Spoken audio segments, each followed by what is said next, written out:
Hi, chat. How is everyone doing tonight? Make sure Akko can be heard here. There we go. Oh my goodness.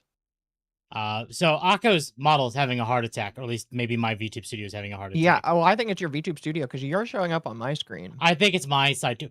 I will be totally honest. I've had some issues today. For one, I played Destiny today, and Chat, make fun of him. No, do not make fun of me. We already discussed this. Two, it worked fine for a while, and then it blue screened on me.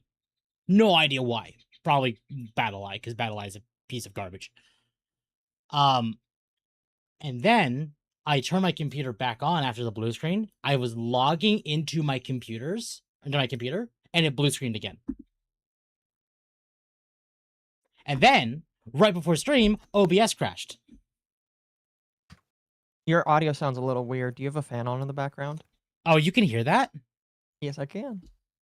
How about now? Well, I could only hear it when you talk, so Well, okay. Well, but can you hear it now while I'm talking? no. Okay, then yeah, it's the fan. Also, I'm going to assume that your computer just doesn't want my model because it's just not showing up. It's not showing up, so we'll just worry about Boogie tonight. Which is amazing because like you're on my screen and I can see you very perfectly well. I don't know. Yeah, I'm planning on makes wiping and sense, reloading my computer in the next few days, so.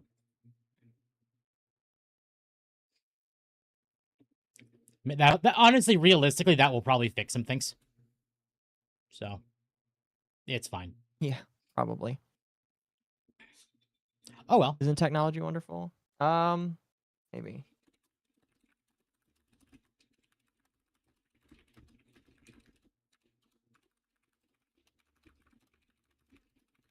There we go. Okay.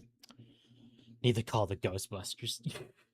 Again, I think all of this is stemming from BattleEye because my computer has had some crashing programs lately, but nothing has ever. I'm not blue screened at all until recently, and that's since I've installed Destiny. So I think it's definitely BattleEye. So, real deal. In fact, it's entirely possible that what I may end up deciding to do is tonight, after stream, wiping and reloading. Because that way I have like Monday, Tuesday, and pretty much all of Wednesday to fix things. But it'll take you pretty much until Wednesday night to get it fixed. Sorry, I don't mean to curse you, but well, no, right. I have most things backed up, and I could probably back things up like even easier now. But that way, you know, we'll see. Otherwise, chat, how are all you doing tonight?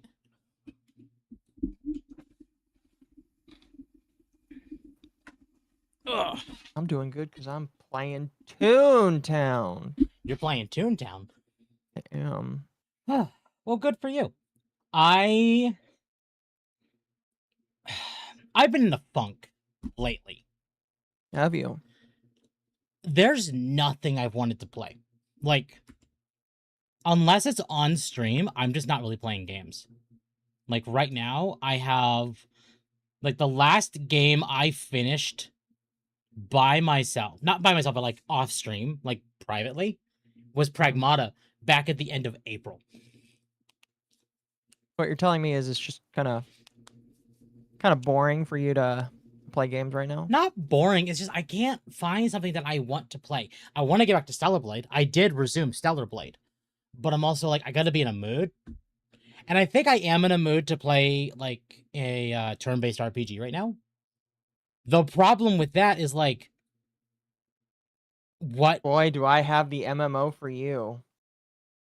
I'm not playing Toontown. No. RE6 2. Yeah, so we finished Resident Evil 6 this week. Thank God that game is over. Because, oh my God, that game sucks. Chrono Trigger. I was actually debating starting up Kingdom Hearts again. Oh, wow. And I know it's not a turn-based RPG, but it's still like an RPG. So I don't know. I'm debating. The problem is I don't know what it is. It's like maybe some like weird quirky writing just isn't up my alley. Because I started the new event in Nikkei last night, and even then I'm like, I don't care. So maybe I'm just in like a really specific mood. I've kind of wanted to play a turn-based RPG since the Persona 4 announcement. Like when it was revealed. I'll just play like, Persona 4 again. Why would I play Persona 4 again when the remake is literally coming out in February? You can just play it again then. I'm going to. Until then, I'm not going to.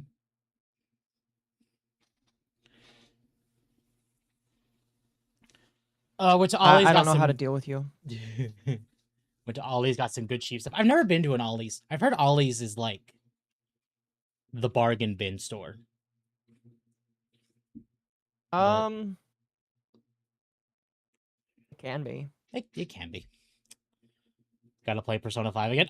Okay, I will be totally honest. I've actually debated that. That is actually one game. So, okay. On my Steam library list, like, I have Persona 5. And I've actually not even played it on PC yet. So maybe I will just replay P5. That is indeed a possibility. The problem is I don't want to burn myself out on Persona when I'm going to be playing. Well, okay, you know what? When I played P4G back a couple years ago, it was right before Persona 3 Reload came out. So I did P4G and then P5, P4 or P3R right, like back to back. So maybe I'll just play P5. Oh, maybe. You It's know, whatever other stores can't sell. That's what I figured. All I know about Ollie's is that it's the Ray action figure graveyard. Yeah, Ollie's can't sell Star Wars figures. Like, they have a bunch of them, they just can't sell them. It's funny. It's almost like Star Wars is a giant smoldering pile of donkey shit. I heard that the Grogu movie opened up really horribly. Yes. Yes. Here, why don't we discuss that real quick? I have something in the docket for that. Why is that showing up? No. Bad.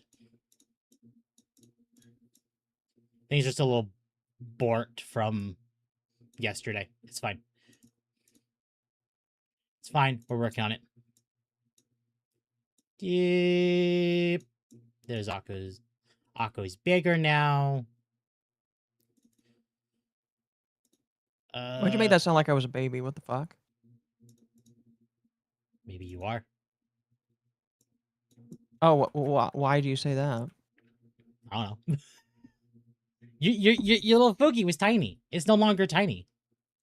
Oh. And then this is in the docket. Let me grab this.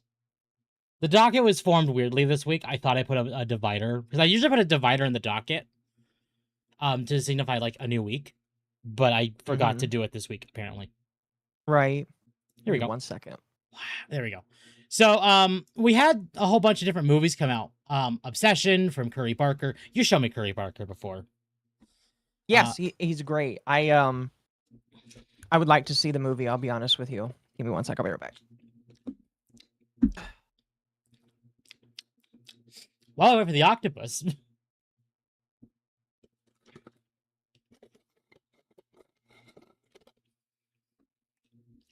Funny looking octopod. Yeah, funny looking octopod. I don't know why Aqua's model is not showing up in VTube Studio. It really is. It's probably on me. So I really, really, really, really just need to wipe and reload. It probably is on you, I'll be honest. Yep. Anyway, so... But yeah, Obsession looks like a good movie, and I kind of want to see it. Yeah. So we had Obsession come out, which I've heard is fairly decent. We had the Amazing Digital Circus finale, which was technically a movie. Technically.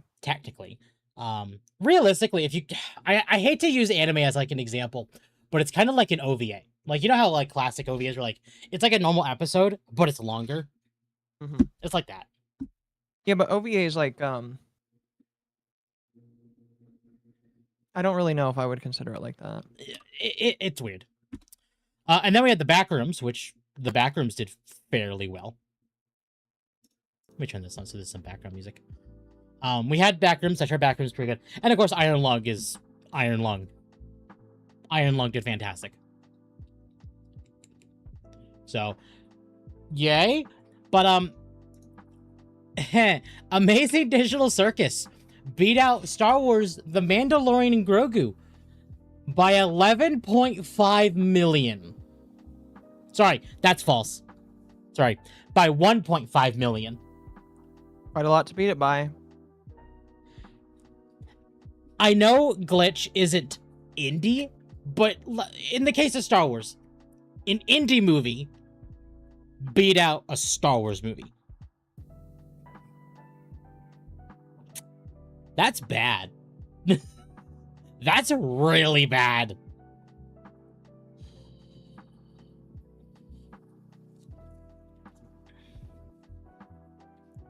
It, like... It is incredibly bad in my personal opinion. I've kind of given Star Wars the benefit of the doubt, because The Mandalorian and Grogu was one of the last movies that Disney did with Star Wars before Kathleen Kennedy bailed, essentially. Right. Like, she was involved a lot in a lot of the project before she just left her role as president of Lucasfilm. And now that Dave Filoni's in that role, again, I don't trust him because he himself greenlit The Acolyte, but we're not 100% sure if he greenlit that himself or if it was like he was pressured to do it by Kathleen or what's kind of going on there. I'm gonna form a better opinion when we see our first movie post, like in a post Kathleen Kennedy Star Wars world. It's still Disney Star Wars. It's still not going to be as good as George Lucas Star Wars. But right, if we could still get at least, fun, cool. I don't think that's inherently a bad thought. But the problem is we don't, because Maul Shadowlord did very well. Had some issues. I won't deny it had some issues. But I think the overall, what they were trying to do with the show did very good. Mm-hmm. And if they can kind of translate that to a movie, what I really, really think they should do, because I've noticed Star Wars just succeed a lot better in the animation department, is just stop making live action movies. Focus on animation.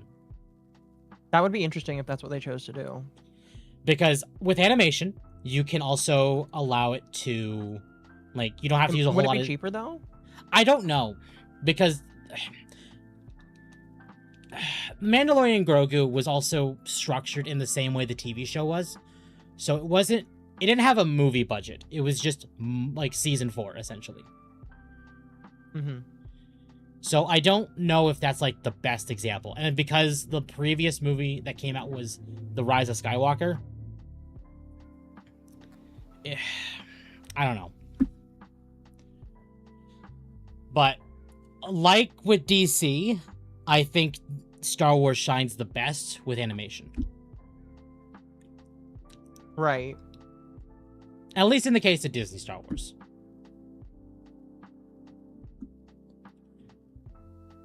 But excuse me. Again, we'll see what they opt to do down the line. Right now, Star Wars is pretty much in a lull. It's in I'd say a bit of a free fall. I don't know. Yeah. Animation is expensive, yes. But partially with animation as well, you can spend more time working on the story. And you have a bit more freedom to do the story how you want. Now, to be fair, that could change with AI, admittedly. Right. But again, right now is weird with how Lucasfilm is going to be handling things with Dave Filoni at the helm. It's just it's a wait and see. Mm-hmm. Well, how long do you think we need to wait before we can? I think it's going to be a bit before we see a new movie. I think the fact that this movie is doing so bad, it's gonna basically be the sequel trilogy again, where, oh my god, this is so horribly, we're not gonna do another movie for another 2 or 3 years, and we're just gonna do Disney Plus shows. I think that's what they're gonna do. And it's entirely possible as well that we don't see a new movie. Maybe we'll see a new show, because I think Ahsoka comes out this year or end of next year. It's either end of this year or end of next year that Ahsoka season 2 comes out. But otherwise, I think pretty much we're only going to be seeing shows again for a good couple of years at least. They could focus on games and rebuild LucasArts, but I don't trust them to do any of that. Yeah. To be fair, their games are doing pretty well. Star Wars Fallen Order and Star Wars Jedi Fallen Order and Jedi Survivor both did very, very good. because you enabled a story that can work separately from the prequels and the original trilogy without like breaking canon, if that makes sense. Like without breaking George Lucas canon. And a lot of people, including myself, truly believe that Fallen Order and Survivor are like the closest thing we're going to get to George Lucas Star Wars. But we're still waiting on the third game of that trilogy. It's Ahsoka, then Starfighter. Okay, yeah. Isn't the Mandalorian movie come out there? It already came out. It already came out, apparently. and it sucked. Yeah. If an indie animation did better than it, then it sucked. I imagine that fucking what's his face is pissed off about that. Pedro Pascal. Yeah, I was gonna say the Mandalorian himself. Yeah, but Jedi Survivor for $13, but enjoying it so far. Yeah, again, like I think Respawn has nailed the Souls formula. Not like to the degree that like Liza P did, or even like what FromSoft has done, but I think what they've done as far as the transition for like to gameplay to storytelling, they've done a really, really good job. So we need to wait and see the third game in that trilogy. You know, it wasn't that good if people are asking if it even came out. Yeah, pretty much. So, allegedly, Dragon's Dogma 2 is removing all microtransactions. Yes. That was actually confirmed. That's in the docket, actually. We will be talking about that. Yeah. Okay. In fact, why don't we bring that up right now? Yeah, go right ahead. I added a whole bunch of stuff to the docket today, so I gotta find it. Here it is. Capcom is removing almost all microtransactions from Dragon's Dogma 2 in an upcoming update. The full store will also receive a permanent discount on the PlayStation, Xbox, and Steam stores. So Dragon's Dogma 2 is getting its Dark Arisen expansion, which is going to be fixing a lot of the game. Okay.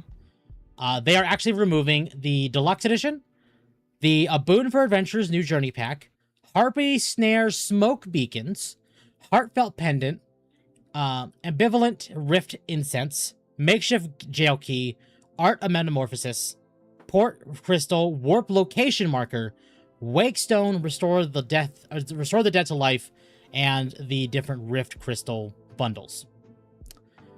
For those who don't know what that means, some of these don't technically matter. The big ones that are being removed are the character editor, so you don't have to pay to edit your character anymore. Uh-huh. Thank God. They should do that to Monster Hunter, Capcom. They're removing the ability to, I believe it's see the different fast travel points. So you have to pay to see those, which is really stupid. Yeah. They're removing the ability to revive yourself. They basically gave us a paid Phoenix Down.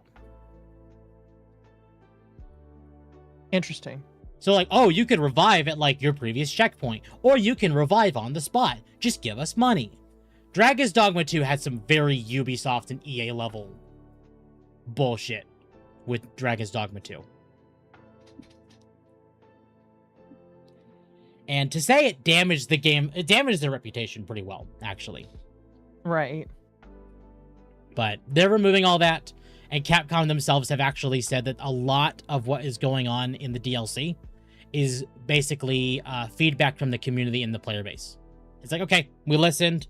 This is why it took us so long to kind of fix a lot of these issues. We wanted to make sure we delivered an expansion that you've all been waiting for.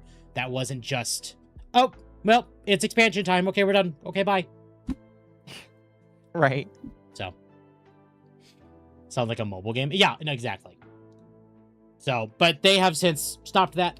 I know Monster Hunter World, Rise, and Wilds all have the character, like, creator tickets you have to buy. You have to limit the amount of those even, which is stupid. I wish they didn't do that. But that's the worst that Monster Hunter has. Not like this. This was egregiously bad. So, maybe this is a step in the right direction? I don't know. We'll see. But they will also be reducing the price of the base Dragon's Dogma 2 game. For those who don't know, Dragon's Dogma 2 is actually a $70 game right now. In fact, I believe when it came out, it was one of the first AAA games that was $70. That's right, I remember that. When they were when a lot of these AAA companies were moving into like that $70 price tag, Dragon's Dogma 2 was one of the first ones. So we don't quite know how much they're going to be reducing it. I would suspect by $10, maybe $20. So maybe making it 40 or 50. Well, okay. No, 40 would be 30. So it's going to be between a $10 to $30 range of how much they reduce it, I think.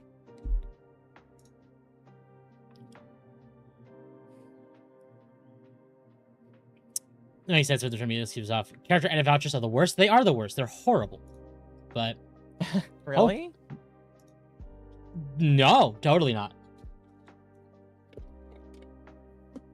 So that's being fixed. Thank God. So Dragon's Dogma 2 is hopefully going to be in a better position, but we're not going to know until the expansion comes out. When? When does this come out? I was about to ask you, when does it come out? When does this come out? Oh, October 9th. So they're going to start releasing some updates between now and then to try and make the experience better for some people that like haven't gone back to the game yet. And then when the full expansion comes out, that's when the next slew of massive changes is coming out. So essentially what they're trying to do is like title updates for Monster Hunter between now and the expansion launch in October to try and clean up major issues with the game, like removing the microtransactions. I've stated before that it does feel like there has been a shift in Capcom in the last like year or two. And I know Dragon's Dogma 2 was 2024. I would say it was a decent one. Yeah. Somewhat. In fact, I even said it to what's the game? Hold on, I can just find it.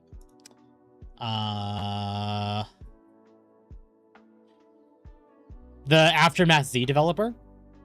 I know we talked about him before when Steam was having issues with that game. Right. Basically saying that indie games are where we need to be right now as far as how like censorship has gone. But if you're looking at the AAA scene, there are two companies that do seem to be fixing some of the censorship.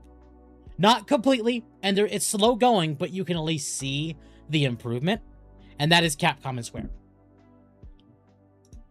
Well, I think they realize that they kind of need to go back to their roots in order to make money. Exactly. Because like if you look at Monster Hunter Wilds with Gemma, Gemma's hot. If you look at the new Revelation trailer for Final Fantasy VII, Tifa's chest is even bigger than it was in Rebirth. And they had drastically increased the size from Rebirth to Rebirth and from Remake. So while it's the same design from the remakes, she is noticeably bigger. Right. So, who knows? I do think that these two companies are learning. It's just a matter of when will it truly all sink in. To me, I knew Square was improving when BlackRock basically said they hated the new CEO of Square. Yes, I would say that that's a good sign of being hated by... being hated by them is good. Being hated by activists means you're doing a good job. So,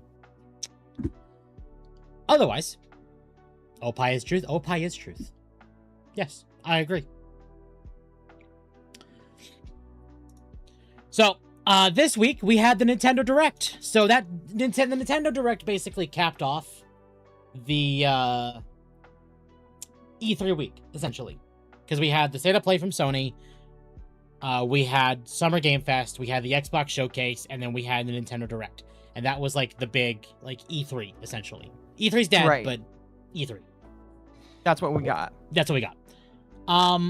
We talked about what happened during Summer Game Fest Xbox Showcase and the State of Play last week, but from last week to this week, that was when the Nintendo Direct happened. Right. And we had some interesting announcements. The two big ones. Well, okay, okay. There were 3 massive announcements, at least within like the circle I know here, like the either chat, you or me. For one, Kingdom Hearts 4 had its first trailer in a long time. Let me bring it up. It's been kind of like a thing for a while, but like there's been nothing till now. Let me pull up the trailer. We'll just have it on the background. We'll talk about it for a minute.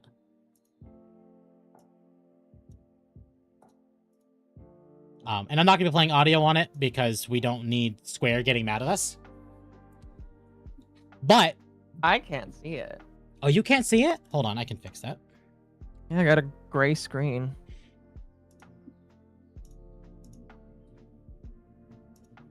Nope, not that one. Not that one. Oh.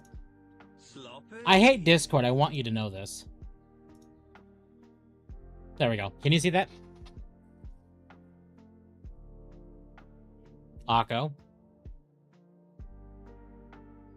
Occo.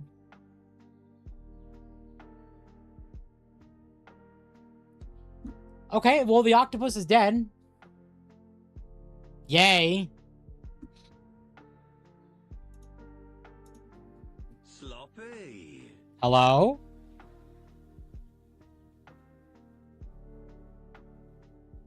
Let me fix my settings. See if my settings. There we go. Hello. I think the computer's fucking with me. Maybe. Well, can you see this? Yep. Okay. So I'll go ahead and give that a play. So this was basically during the Nintendo Direct. Square announced that Kingdom Hearts 1, 2, and 3, the full collection of that trilogy, was coming to Switch 2. And then we're going to be delisting the Cloud Edition. We'll talk about that a little later. But right after that, they did unveil this new trailer for Kingdom Hearts 4. And I know it's kind of got the Kingdom Hearts community in a bit of a frenzy. Also, I just realized who the hell this is. And the implications with who the hell this is very, very big. I do not know who this is. It might be spoilers for people who've not played 3, but it has been a few years, so I don't mind. That may be Xehanort.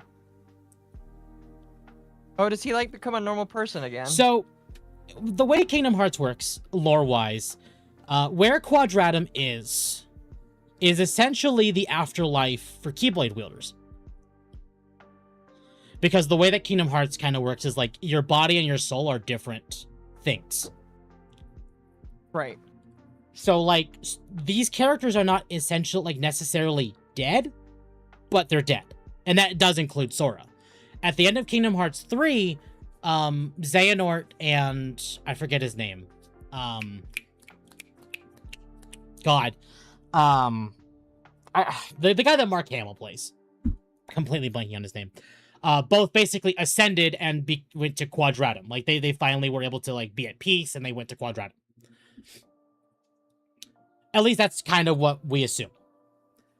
Ericus, thank you. Ericus is his name. But the implications of this means that Sora will actually be able to meet the younger Xehanort. But this should be the older Xehanort in the younger Xehanort's body. The implications of that is in Kingdom Hearts 3, Dream Drop Distance, Sora was basically taking the test of a master. Or whatever the thing was called. Like, so he could become a Keyblade Master. Which Riku did actually accomplish. But Sora didn't because he was too reckless or he was almost succumbed to the darkness, etc. So he never became a Keyblade Master even to the end of Kingdom Hearts 3. But now that this is Xehanort has basically come to terms that he's lost. He's, he's chilled out a little bit. So a lot of people are actually kind of thinking that because Xehanort was a Keyblade Master, and only a Keyblade Master can appoint a Keyblade wielder the rank of Master, ironically, hello Anakin, I feel like that was done intentionally. Tetsuya Nomura is a massive Star Wars nerd, so yeah, that's a Star Wars thing. So the idea that some people are thinking that Xehanort will essentially be Sora's mentor this game, and actually give him the rank of a Keyblade Master.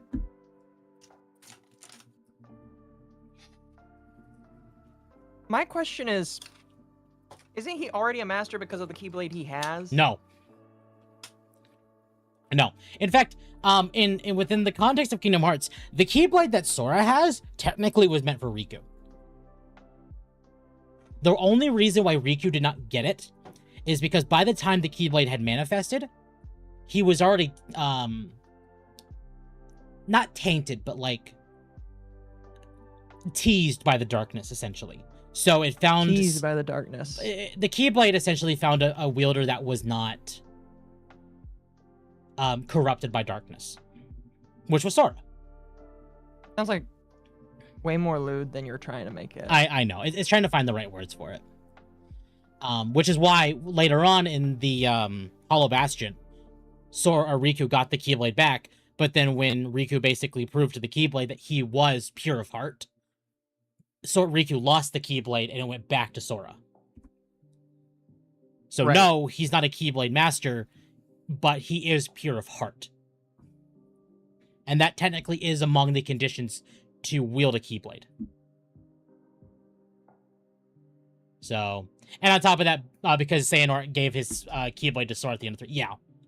So, again, I'm not going to get into it. I just kind of want to have, like, kind of, like, context here of, like, what I think this is. And I'm very certain this is Xehanort. Just younger. What I want to know is why the game took so long when it looks like it's the gameplay of 3. Obviously, there are changes from 3 to this, but by and large, it feels like it's the gameplay of 3. Maybe they just decided to make a new graphics engine. Who knows? It is using Unreal 5 and not Unreal 4. So, it is a new engine. I'll tell you that's why. Who's the main villain of this series? So right now, I believe it's the Master of Masters, but primarily, and this is the problem with the current Kingdom Hearts, and we'll just play that again, is because we technically no longer have Organization 13, despite Organization 13 still existing. It's kind of Organization 13 still, but it's basically new people, but these people were from the mobile games. So the mobile games are literally required to understand the premise of Kingdom Hearts 4, but you can no longer play the mobile games because Square delisted them. Well, didn't they make it to where you could view the cutscenes or some shit? They did. But even then, it's still why. overly complicated.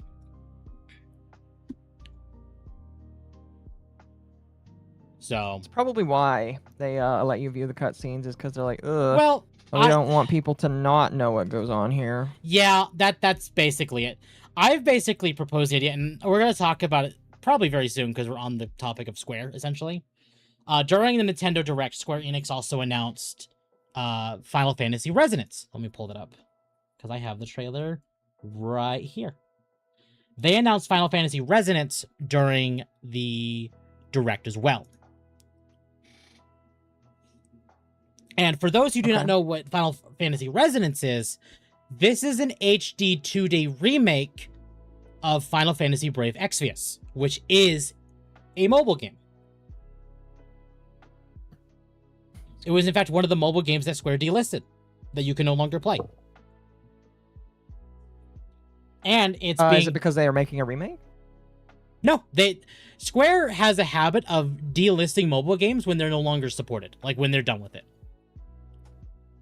So instead of you just being able to just play it continuously, because they treat their mobile games with like a microtransaction market, or like a gacha system or whatever, when it can no longer make money, essentially, they just take it offline. And you can just no longer play it. Okay. So, instead, they did a few years ago, actually, I think it was like last year, Octopath Traveler 0, which was a remake of the mobile Octopath Traveler game that they delisted, and it did incredibly well. So, the same developer of Octopath Traveler 0 is doing the Brave Exvius remake, which is Resonance. So, this is essentially Brave Exvius.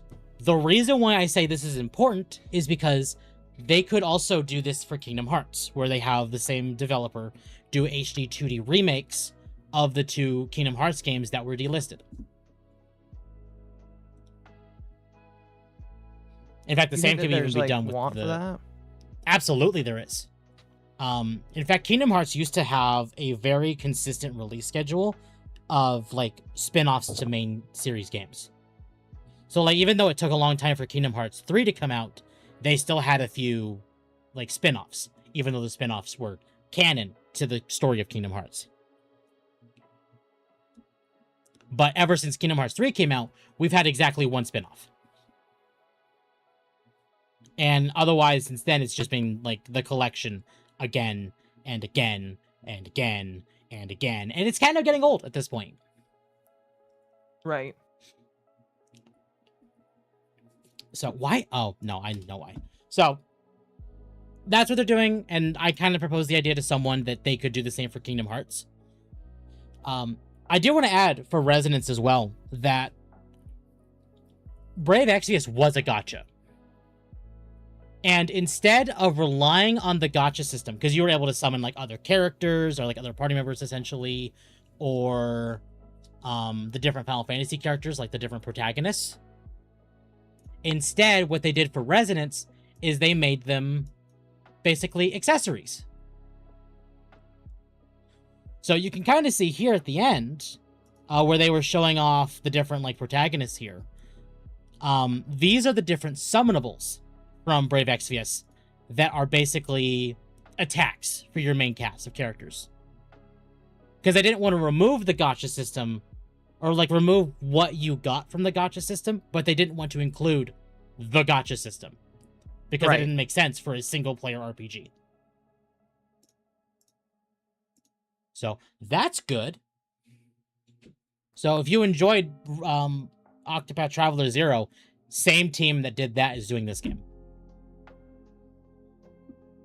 Neat. I know I'll be playing it.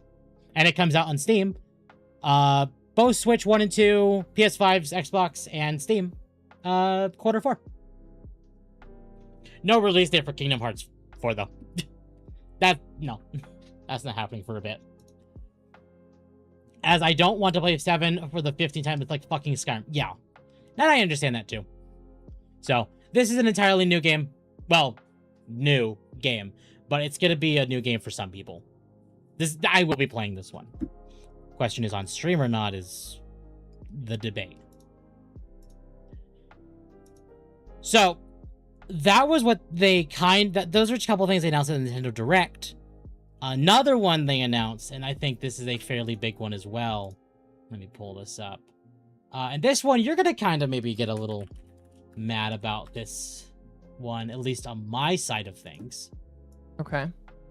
Is Nintendo announced Xenoblade Genesis. Which, as far as we are aware, is a prequel to Xenoblade 1.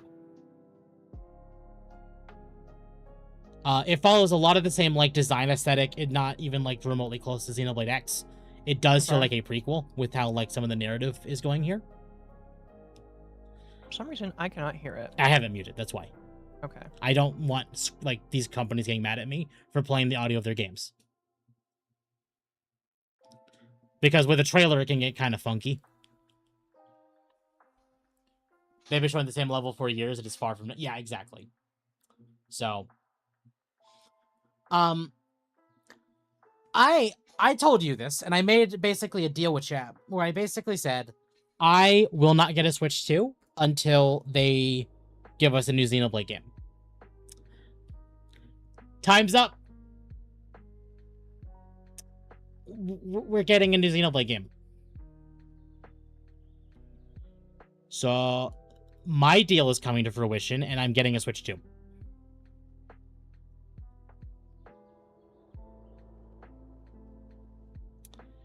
So I'm still not getting a Switch 2. I mean, I don't blame you for not getting one, but my whole thing is like I wanted to get a Switch 2. Like I wanted to get one, but I wanted a reason to get one. And for me, Xenoblade is one of those reasons. So everyone has their threshold. Everyone does have their threshold, yes. And this was mine.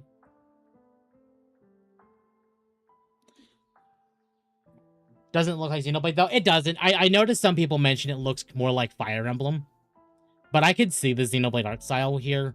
And if it is a prequel to the first game, they could explain the creation of some creatures like Nopons. Like, we saw in this trailer, I don't know where it is, but like a little, like, creature. I'm blanking on where he is. It was like a little, like, weird cat creature thing. But it looked kind of Nopon adjacent, or maybe like a proto-Nopon, essentially. So, I don't know. They also did announce during the Direct that Xenoblade 1, 2, and 3 were also getting Switch 2 editions. In fact, they even went so far as to announce that all 3 of them will be getting new content. In the case of Xenoblade 1, we have basically a new, like, boat system where we can actually go on the water. And as far as we're aware, they even brought back the original cast from the original Xenoblade game for, like, new dialogue, for, like, the new, like, stuff. And for Xenoblade 2, they added a new blade.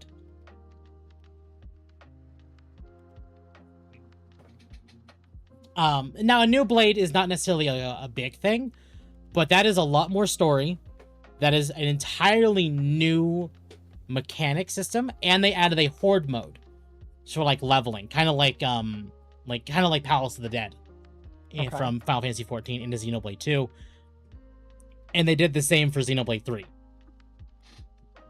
So all 3 games are getting new content entirely. So if you were wanting to pick them on Switch 2, but you had no reason to do that because there was no reason for it, there are genuine reasons now to buy all 3 of them on Switch 2 because they have content exclusive to the Switch 2. I still won't make me buy the Switch 2, I'm sadly to say. That's fair. I will be for all 5 games because it's now also Chat, they're turning my boy into a consumer. The Xenoblade X. When will Temp get to... The Joy-Con mouse is the best thing ever. 2 weeks or 3. I don't know. I'm not buying a Switch 2 for a while. I have other obligations first, like the new model. But that kind of leads us to the big thing. I'm just going to do it right here. Ocarina of Time Remake trailer. Nintendo had their finale of the Nintendo Direct be the Ocarina of Time Remake. A few months ago, I know we talked about this on Dogwave, Nintendo leaked, quotation mark leaked, that Star Fox Remake was happening, which was confirmed, which then got people wondering if the Ocarina of Time Remake was real. Right. Well, now we have confirmation the Ocarina of Time Remake is real.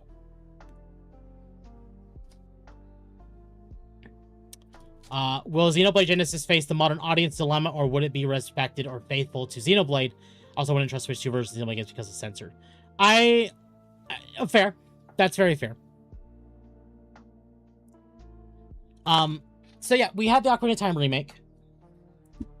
And it's got people kind of weirded out. Like, it's kind of like a combination of, like, excitement and concern. Mostly from the art style. Oh, it's vastly different in my personal opinion. Well, obviously it's going to be. But I kind of thought about this today. Does anyone in here, I don't know if you or chat or, whatever, know about the Wii U demo from 2012 that was at E3, and it had Link with Navi fighting Goma, and it kind of looked like a more gritty version, like a more like cartoony / gritty version of the Twilight Princess design, but it kind of had more like an Ocarina of Time feel to it, with like how it was like stylized. A lot of people have actually said that this design of Link, like the art style here, feels very reminiscent of the 2012 Wii U demo. Right. Obviously, we don't see a whole lot here. We just see Link laying down and like the narrator talking about like the oh, he's the hero kind of thing. So obviously they're not going to show us everything yet, but this is their holiday title for this year. So we're probably going to be even getting more of this soon. If they Breath of the Wild it, we riot. I agree, because if they Breath of the this is, I made this argument and I'm curious of your opinion on it. I feel like people actually need to be buying this game. Okay, why? So, Nintendo, back during the Tears of the Kingdom, like when Tears of the Kingdom came out, they basically said that the open world format of Breath of the Wild, Tears of the Kingdom, were going to be the future of Zelda. Like, there is no future for them to go back to the original, like, 3D, like, linear, like, dungeon-style games that they've been doing since Ocarina. There was no future at all for them to do that. Meanwhile, we're getting an Ocarina of Time remake. I do feel like this is one of those times that say money is important. Like, obviously, voting with your wallet is a big thing. But if this game does follow along the typical Zelda formula that we see, Ocarina of Time, Majora's Mask, Wind Waker, Twilight Princess, etc., I feel like that alone is a good enough reason to actually purchase the game. Because if this game does really, really well, that could show Nintendo that there is a market for that and not just exclusively the open world format. And so your argument is just we need to spend money on this so that they recognize that there's more basically to life than just the open world format? Exactly. I see. I don't know. I could very much be wrong there. But money, especially these companies, does talk. The other side of that coin, though, and that's a bad one, is Nintendo's like, oh, the remake did really, really good. What if we did more remakes? That could be the wrong lesson they learned from this. And I'm not really interested in more remakes.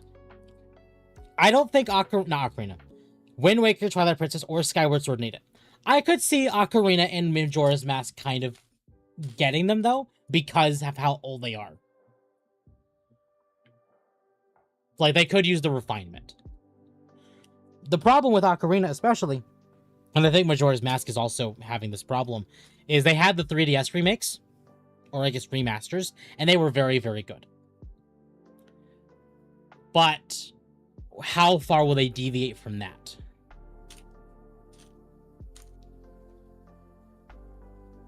The Triforce mark on his hand doesn't break anything. It just shows the PS the potential for it. The Triforce is still locked up in the god room. Yes, exactly. Only spend money on games you want to see more of. Exactly. So that's a double-edged sword with this remake. Do you want to give Nintendo money because you want to show them that there is more to the franchise than just open world? Like, you want to see a proper Zelda game and not just straight open world slop. Because in my opinion, I'm sorry, open world just is not a good future for the franchise. I don't mind it, but I don't want them to focus exclusively on that. I mean, I would agree. But on the other hand, if we give them a lot of money and this does extremely well, would that show Nintendo the wrong thing and just be like, oh, but we need a whole lot more remakes instead.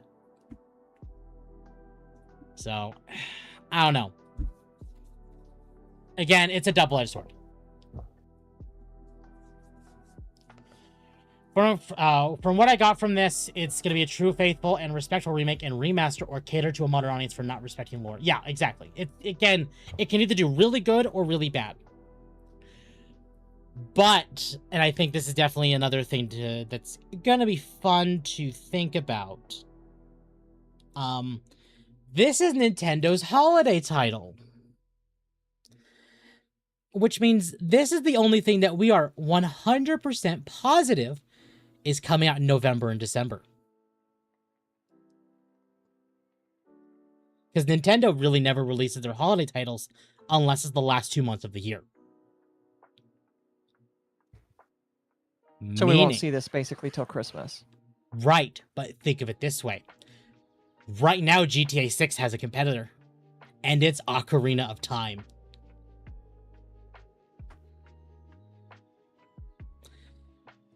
I was kind of concerned that GTA 6 would have literally no competition, and it would just sweep. It now has competition, and it may not sweep. I'll tell you right now, remake or not, Ocarina of Time is a system seller. I guess we'll have to wait and see if it is actually the system seller for them. I'd probably wait and see. Yeah, it's a lot of wait and see. Obviously, Nintendo needs to show us more of this. I want to see gameplay. I want to see Adult Link. I want to see what they have in store. Because right now, I'm not, like, impressed. But at the same time, I think there is a certain level of, like, quality expectancy out of this. And that's, like, the Resident Evil remakes or the Final Fantasy VII remakes.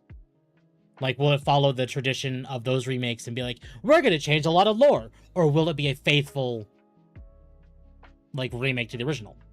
If it's a faithful remake to the original, it's going to do fantastic.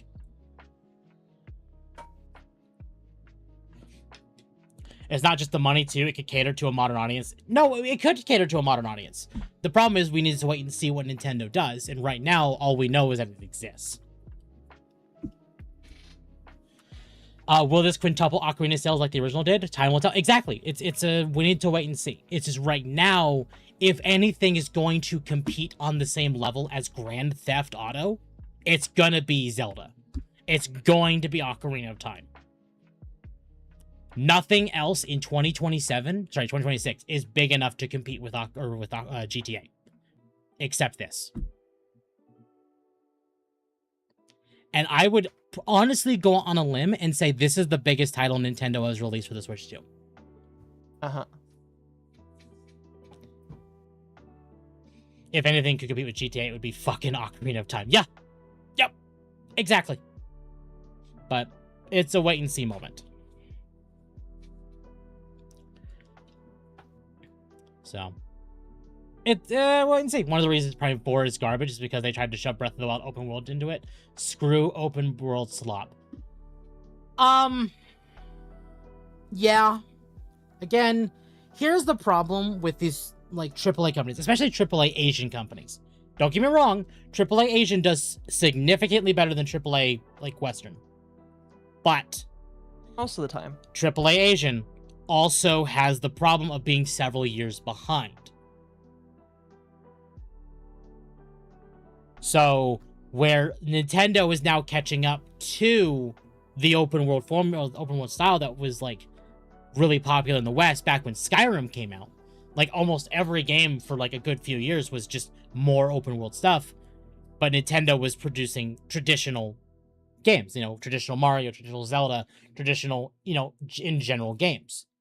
But now that we're past that, Nintendo is now in the open world space that Bethesda used to hold. And now a lot more companies are latching onto the same open world style that Nintendo did with Breath of the Wild. Again, look at Genshin, look at Wuthering Waves, look at... honestly, it's a lot of gotchas that are really following that formula.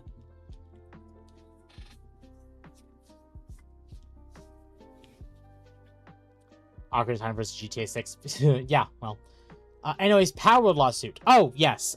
Did I grab the Power World lawsuit in the docket? I feel like I did. It's been a long week, so I'm making sure I did grab it. I feel like I did. Because we did get some kind of news about the Power World lawsuit this week. We did, and it's kind of funny. We did. Let me grab that. It was not in the docket. I probably completely forgot to put it in the docket, and I'm an idiot. Power World lawsuit. No, that's Blizzard. We'll get into Blizzard, but...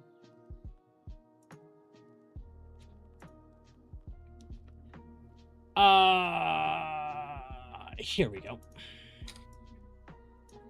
Oh, no.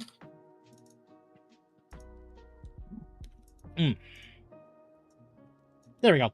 Nintendo may only receive $30,000 payout if it wins its high-profile legal battle with Power World developer Pocket Pair.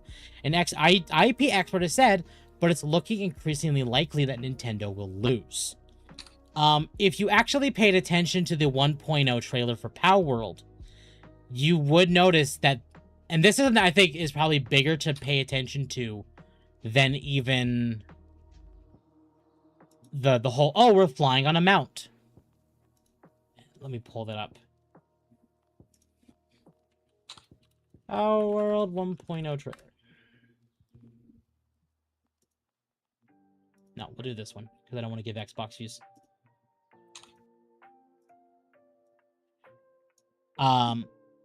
You can actually see in this trailer that the main character here, you know, the title character, is throwing round balls. But let me see if I can... Right there. It's kind of faint, and they do it again later in the trailer. But it does show the main character throwing the round POW balls. Which means Nintendo is definitely losing. Because that was one of Nintendo's big stipulations behind the lawsuit, is that Pocket Pair could not do anything with, like, balls, essentially. And for a while there, I believe they were talking about changing it to cubes. And then they just, instead of just throwing a ball, it was just like, summon. But now, we're back to throwing balls.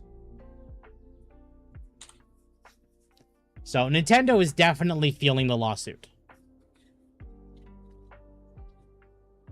Try Games Fray for the lawsuit. Let me see. Games Fray Top World. Oh, here we go. Here, we'll give this a read.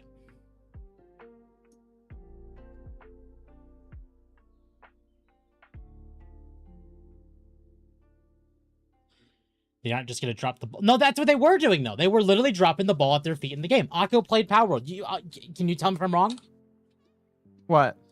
That instead of throwing the balls in Power World to get the PAL out, they were just essentially just summoning instead of just throwing the ball. Yeah, no, I believe that they throw it. So, ahead of October 1st court hearing, Nintendo has zero chance of prevailing over current Power World versions. It may get $30,000 chump change. So, what's new? The public record strongly suggests that the parties have completed their written pleadings and the submission of evidence, such as expert reports. The court has scheduled a presentation of evidence for October 1st and will express an opinion on October 9th. Nintendo has initially targeted all Power World versions, but in November 2025, the plaintiffs, Nintendo and the Pokemon Company, amended the scope of their claims, in terms of what they are seeking from the court, not in terms of a patent claim, so that the case is now limited to older versions of Power World, i.e. Pocket Pair made changes to eliminate patent exposure. So, based on narrow scope of the case, we cannot see any pathway to victory over any current or very recent Power World version, nor Power World 1.0, which should launch soon for Nintendo. There will be no injunction with real-world impact. All that is left for Nintendo's case at this stage relates to old versions of Power World, even if, which is far from a given, Nintendo overcame all the usual hurdles, defending its patents against Pocket Pair's invalidity contentions. proving infringement and ultimately proving that any damage was caused by the alleged infringement. The most it could get is Japanese yen 5 million, the equivalent of $30,000. That is chump change for either party, and just a rounding error compared to Nintendo's litigation expenses. The wider ramifications is Power World 1.0 is going to launch soon, and given that Nintendo's patent assertions can't impact that release in any meaningful way, the question is whether Nintendo will recognize the patents are not the answer to competition in this space, or bring additional lawsuits against Pocket Pair. The fact that Nintendo is finding it increasingly hard to obtain game rule patents in key jurisdictions may dissuade Nintendo, and possibly also other companies in the games industry, from filing any further lawsuits of this kind. So, yeah, basically, short version is Nintendo kinda... There's not much they can really do. I'm going to be completely honest. There's not much with they you. can do. They're kind of SOL. Yeah. The small version of this is Nintendo played stupid games and now they're winning stupid prizes. I mean, I would agree. Nothing more you can say about that. They'll fight for in-game, but a cinematic is totally up for creative freedom as long as it's not artistically copyrighted. That's also true. That is also true. But I also feel like it is to a degree, Power World would not have shown that if it wasn't something they were going to do in the game anyway. Right. Because obviously, Pocket Pair knows that what you show in trailers can make a difference as far as, like, selling. So, realistically, what we saw in this trailer is what is coming to the actual game. Like, this weird... I keep wanting to say Gyarados, and that's false. Rayquaza. This weird Rayquaza looking thing, and then the Swordfish. Like, these are all coming to the game. And it looks amazing. It does. But we actually have gotten a few PAL announcements as well this week. I could have sworn I put them in the docket. Where are they?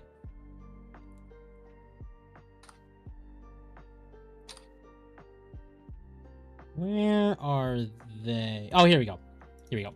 So they announced Venusa, which is like a weird Medusa pal.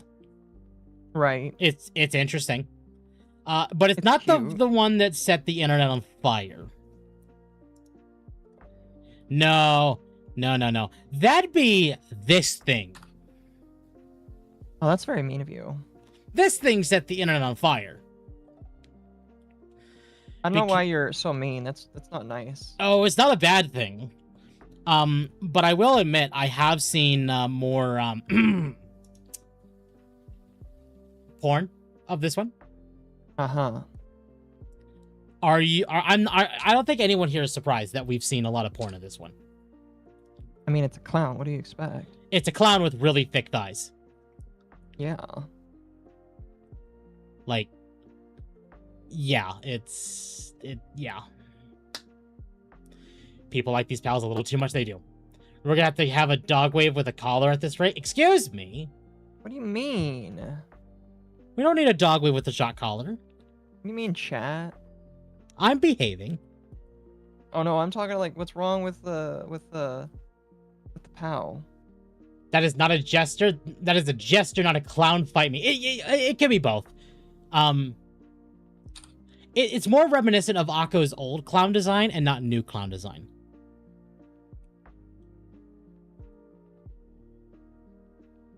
But this one is definitely set things up to where people are very excited. Put the collar on anyway. No, I'm good, thanks. In fact, today we actually got a new PAL announcement as well. And we got Celine, which is this one. Which is basically like a ballerina PAL. Might also be a tsundere. Yeah. Or at least in, like, aesthetic. Looks like Sage? It kind of does look like Sage, yeah. It kind of does, yeah. I can see the inspiration. Did they announce another one? I didn't see that they announced another one. Oh, yeah, they did. Here we go. The fuck is this thing? It's a creature. It's very derpy.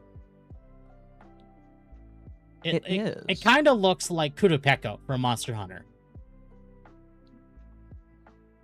But I'm glad they're announcing a Pokemon that's not Pokemon. I'm glad they're not announcing, or they announced a pal that's not more humanoid in nature and more like animalistic. Oh. Well. Oh no. Well, okay. That. Understood. It does look like a pecker. It does. So, from what I've heard, is that the 1.0 version is going to be their biggest update. Again, we're not entirely shocked that it's going to be their biggest update. But even Pocket Pair themselves have stated the 1.0 update is going to eclipse the size of all their other updates. Which means it's going to be pretty massive. It's going to be pretty massive. But that also means that we're not sure if we're going to get any more content updates after this. I have a feeling that we will probably move to maybe a more like yearly DLC format at that point, if they want to continue doing Power World.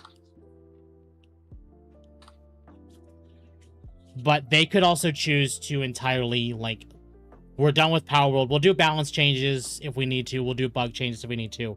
But Power World may just entirely be done after this. I mean, like, I'm fine with a game just being done, though. I am too. And I'm finally going to play it. Yeah, I've only really played Power World in, like, its first week of release. And even then, I didn't get very far. So I'm going to be spending a lot more time on this one with 1.0 comes out. Which is going to be very fun. Did they announce any more? Obviously, I can scroll through their Twitter because they're not going to be retweeting porn. So. You would hope that they don't. I would hope they don't, yeah. So, I don't know. If you're interested in Power World is coming out to 1.0 soon. It has a whole bunch of new pals and... yeah. Plus, I'm finally getting sick of Mugenics. I need to get back to Mugenics. Just not yet. Let's see. What do we have now? Oh, Jason Momoa is apparently leaving the Helldivers movie. I forgot. There's a Helldivers movie? There was one coming out, yes. In fact, it's still coming out. It just might be delayed now that its main actor dipped out of the movie. Okay. Ironically, and I don't think this has any, like there's any ramifications of this, but I do think it's very, very interesting that Jason Momoa dipped out of Helldivers around the same time that Amazon is playing Fuck with Stargate. The reason I say that's funny is because Jason Momoa got his career pretty much started with Stargate. Right. So Stargate as a whole is very big to his career. So maybe that has something to do with it. Again, Stargate's, at this point, dead in the water. But who knows? I don't think there's anything tied to that, though. I think it's a coincidence. But multiple reports indicate that Jason Momoa has exited Sony's live-action Helldivers movie. New reports note Momoa is no longer attached to the film, though neither Sony nor the actor has publicly explained the reason behind the departure. Despite losing its headline star, the film remains in active development, and the studio is reportedly already looking for a replacement. Based on Arrowhead Game Studios' massively popular Helldivers franchise, the movie will bring the chaotic world of Super Earth to the big screen. I believe the movie was supposed to come out next year, yeah. Realistically, it's probably going to be delayed to Q1 or Q2 of 28 at this point, if they have to replace their main actor. Right. But I guess we'll talk about it because it's very relevant to the whole Stargate conversation, because we talked about it some last week. But since then, things have gotten a little spicier. Okay. Where I had it in the docket. I swear to God you're here. I'm not stupid. There's Warframe, there's Power World. There we go, here it is. So, Amazon said this, if you could spend a summer in any TV show universe, where would you go? Obviously, the entire comment section is just gonna be Stargate. Because it's like, you're doing a whole point of like, anywhere in the universe would you like to go?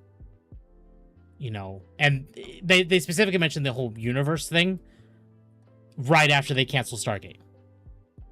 Where the characters literally went anywhere in the universe. Right. That feels like a slap in the face. Probably On top of the fact that Amazon has also announced live action revival of Gem and the Holograms, which I've never heard of this show. Like, from what I've understood, it was a lesbian show from the get-go. Like a weird gay lesbian shitfest, even like back in the 80s. I could be wrong on that one.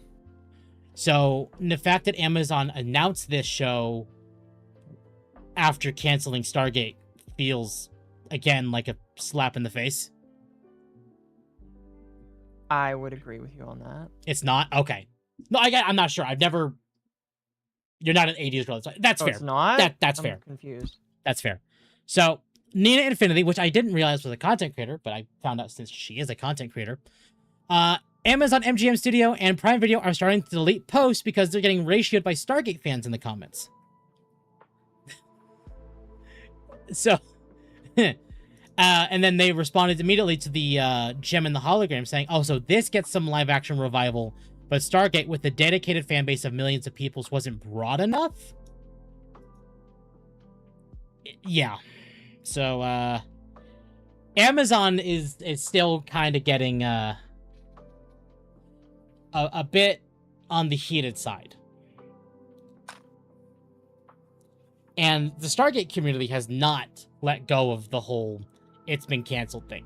In fact, the actors are ramping up basically more protests. Not like protests that like you see like the George Floyd protests or whatever shit like that. But more like, I mean, like, you know, keep showing Amazon that you want this. Keep canceling your subscriptions. Keep canceling, you know, keep doing this. Show Amazon that you want this. Right. And it's getting even more out there because of this announcement. So, you know, Amazon, you get what you deserve. I'm going to be honest. You had this coming.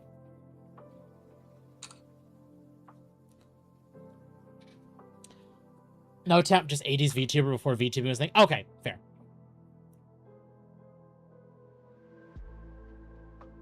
So, that's happening. I don't think there's anything... I still don't think Amazon's going to cave and release... The feltoning will continue until morale improves. Exactly. Like, you can even see in the comments here, it's still all Stargate. Like, this will not end until Amazon caves and basically acknowledges what they've done. That's how dedicated this fan base is. Which, good for them. Keep up the good work.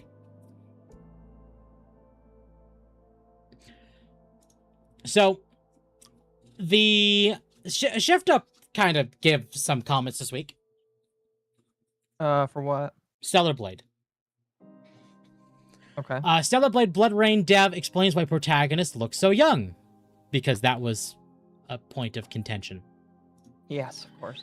Instead of following Eevee once again, Stellar Blade Blood Rain introduces players to Eevee, a new protagonist tasked with hunting a dangerous terrorist organization known as Scarlet Sin.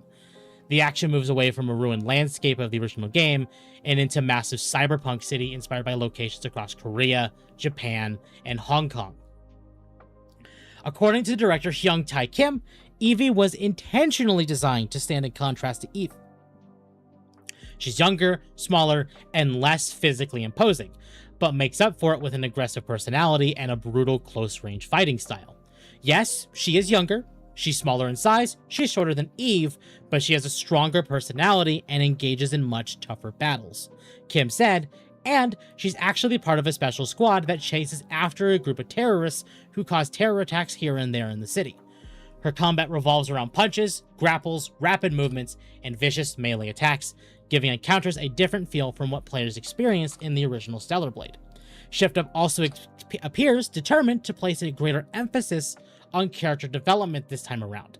Kim explained that the team wanted Eevee to have a stronger and more memorable personality, partly in response to feedback from players who wanted deeper characterization in the first game. When asked about concerns regarding Eevee's young-looking design in the game with mature elements, Kim stated, "If you actually play the game, you will not think that. I definitely like how Eve looked in the previous Stellar Blade, but this time Eevee, not just her physical looks, but her personality, the way she talks, the way she engages in battles, all that will combine together, and you'll see that she's a very lovable character." Beyond the action, BloodRayne will continue exploring the franchise's larger themes surrounding humanity, artificial intelligence, and the consequences of technological advancement. While Eevee's exact connection to Eve remains a mystery, the developers have confirmed that the stories are closely linked. So, basically, Shift Up had told players to just go shove it up their ass. So, any one of you that thought Eevee was young or childish, they don't care. They don't care in the slightest. Which is, excuse me, probably how it should be. It's exactly how it should be. Give them the middle finger and say, go away. Yep, pretty much.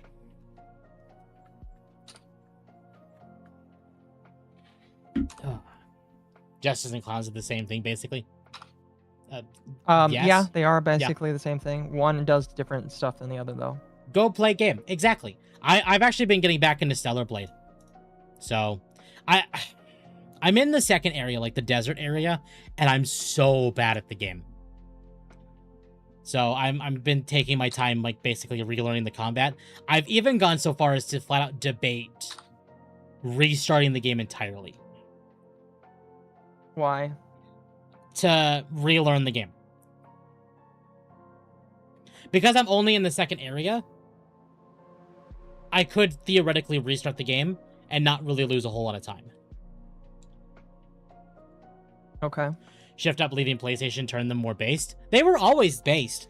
I said this, I forget who I said this to. It might have been Leon from Words of Paradise. That my big concern here, because Shift Up has already said that they're going to go a little more insane with the outfits for Eevee. Like they couldn't with Eve. The big concern I have is, will Sony pull their usual shit and say, well, you can't release your game on our platform unless you meet our demands. And that might still involve censorship of Eevee.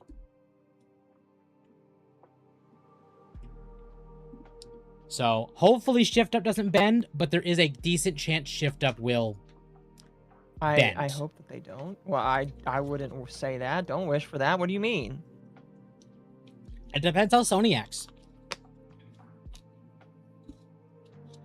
Because they had full exposed outfits for Eve in the first game, and then Sony made them censor it. Obviously, it was still very exposed, but definitely more revealed. More than just Sony. Right, but Microsoft and Nintendo are not going to pull the we need this censored more than Sony would. They're going to pull it, but to the degree that Sony will, no.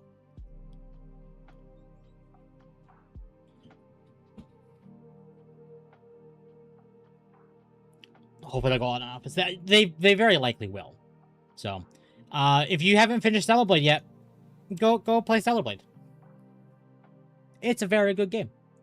Xbox did the same thing too because of what happened to Wu Chang Fallen Feathers, and the other games did censoring on the games. I'm not saying they won't censor. I hope the Shift Up doesn't bend at all. And I hope, and I don't want to wish this on Stellar Blade, but I hope that if Shift Up does, if these developers are begging for censorship, is that they say, well, if you're all begging for this, we're not going to release it on your platform and release it exclusively on Steam.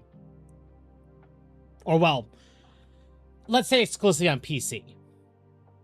Because I don't want people only using Epic to miss out on Stellar Blade. I don't want people only using GOG to miss out on Stellar Blade. I don't even want people on console to miss out on Stellar Blade. But if these AAA companies are going to act all high and mighty, then you don't get it. No, I would agree with you. So just But don't. you know that's not really how it's going to go. That's not how it's going to happen at all. That's how it should happen. That's not how it's going to happen.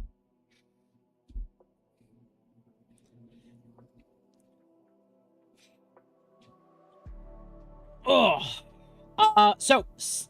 Crimson Desert finally sold 6 million copies this week. Okay, that's not bad. Crimson Desert has sold. I still haven't played it. I've barely played it. I played just a tiny bit. I haven't really dived my teeth into it yet. I think Stellar Blade is on sale right now. If not, if anyone is waiting for Stellar Blade to go on sale, the Steam Summer Sale starts next week. So it will definitely go on sale. Go live next week. So that's cool. If you're waiting for that, that's next week.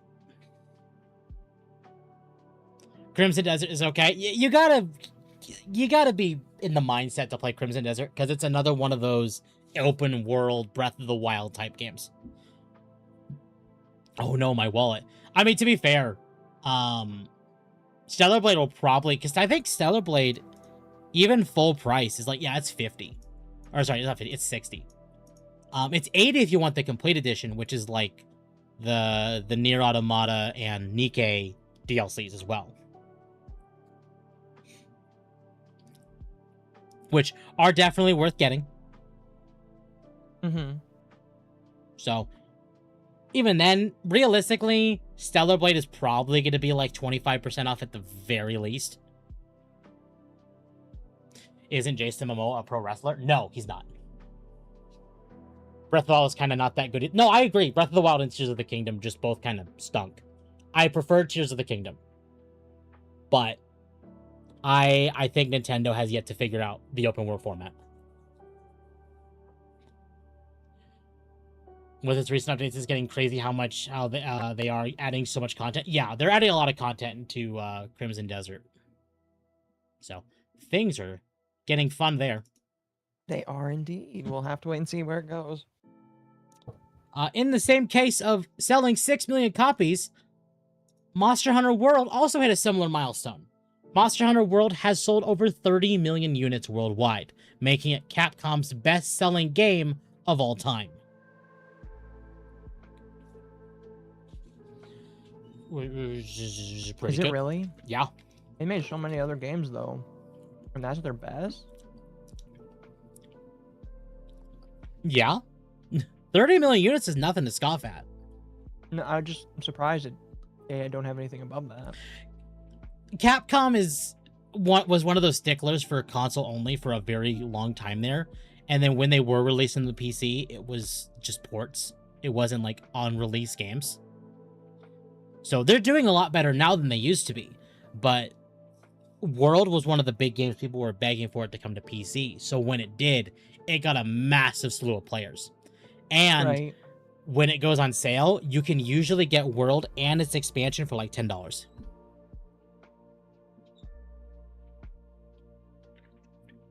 So $10 for over 100 hours of content at the least is a very good price. Which is probably why it sold 30 million copies. The problem is, and I think this is definitely where World has struggled, is if you're wanting it on console, it is only on the Xbox One and PS4. World revolutionized Monster Hunter. It did. It absolutely did. Rise and Wilds both took a lot of inspiration from World. They just keep releasing way too much new Monster Hunter World games way too fast, and I never bother to get the more recent games. Well, Wilds is fantastic. I recommend Wilds. Rise is also very good. When Rise goes on sale, you can actually get that and its expansion for $10 as well on Steam. So $20 and you get a lot of content. So it's pretty good. It's pretty good.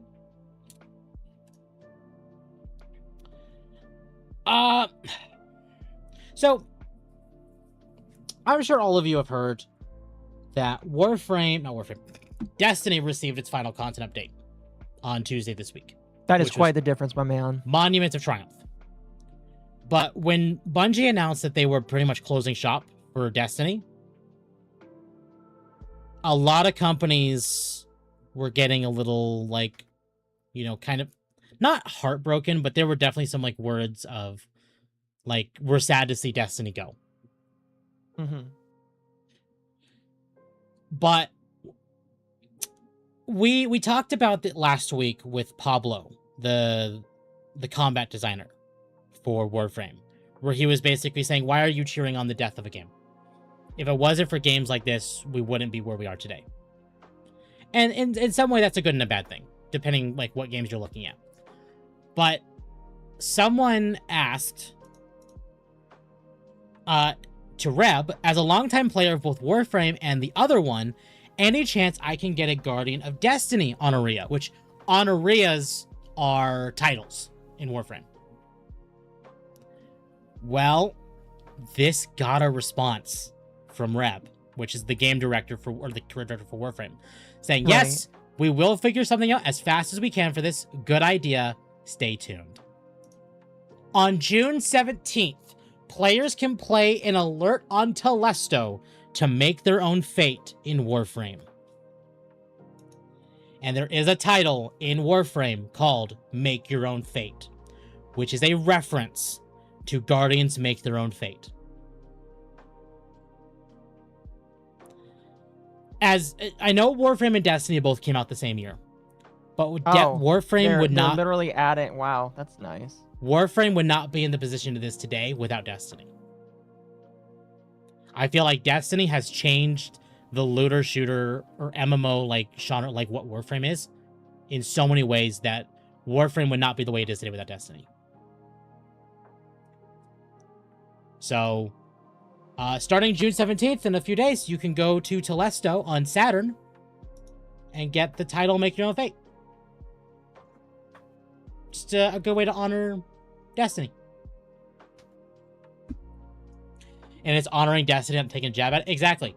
And that's the thing. And Tape, this is a good reason for you to jump into Warframe. The devs, very good. Sometimes the community can be a little high on its own ass. But the Well, you the don't pay devs- attention to the community. We don't pay attention to the community. The devs, though, really good. I like the devs. So, if you were interested in any way that Warframe might honor Destiny, this is how they're doing it. So, I know I'll be logging in on the 17th, I think. What's the 17th? That's a Wednesday. I'll be logging in on Wednesday to go get this title. And I will wear it with honor. That is until I find another title I like more. And then, well, we'll go from there. There's still a lot of Warframe content. I think that's the same day that the new Warframe update comes out as well, right?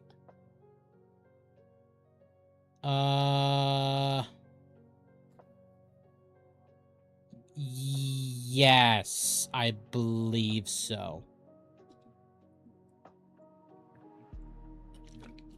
Yeah, June 17th. Okay. So June 17th is when Jade Shadow's Constellation comes out and Stynax Prime. So, another Prime, new story, new Warframes, there's the Destiny title. There's a lot coming out. And I do recommend anyone who's interested jumping back in on the 17th for Warframe. And as a bit of a reminder, chat, anyone who's also interested in Warframe but does not have their TennoCon 2026 DLC on Steam, or whether you want to buy it on Steam or not, TennoCon is next month on July 11th. So if you're wanting the stuff in like the ephemera, the emotes and stuff like that, it's a $25 DLC on Steam. I'm debating, but I'm pretty sure I'm going to get it because I almost always do. Yeah, I've gotten it the last like 3 years, so I got it this time already. Problem is finding a way to make that work around fashion.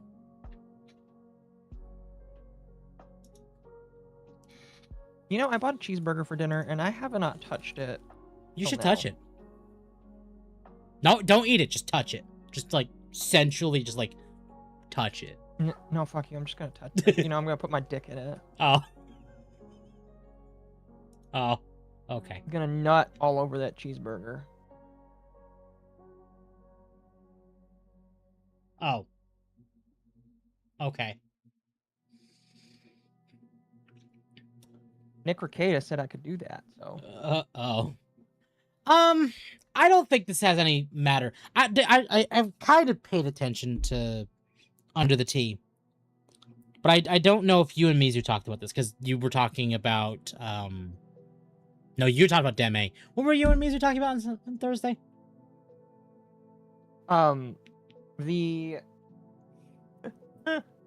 You even forgot. That okay. VTuber... No, that VTuber, fucking, what's his name? That scammed people out of a GoFundMe, in my personal opinion. Right, okay.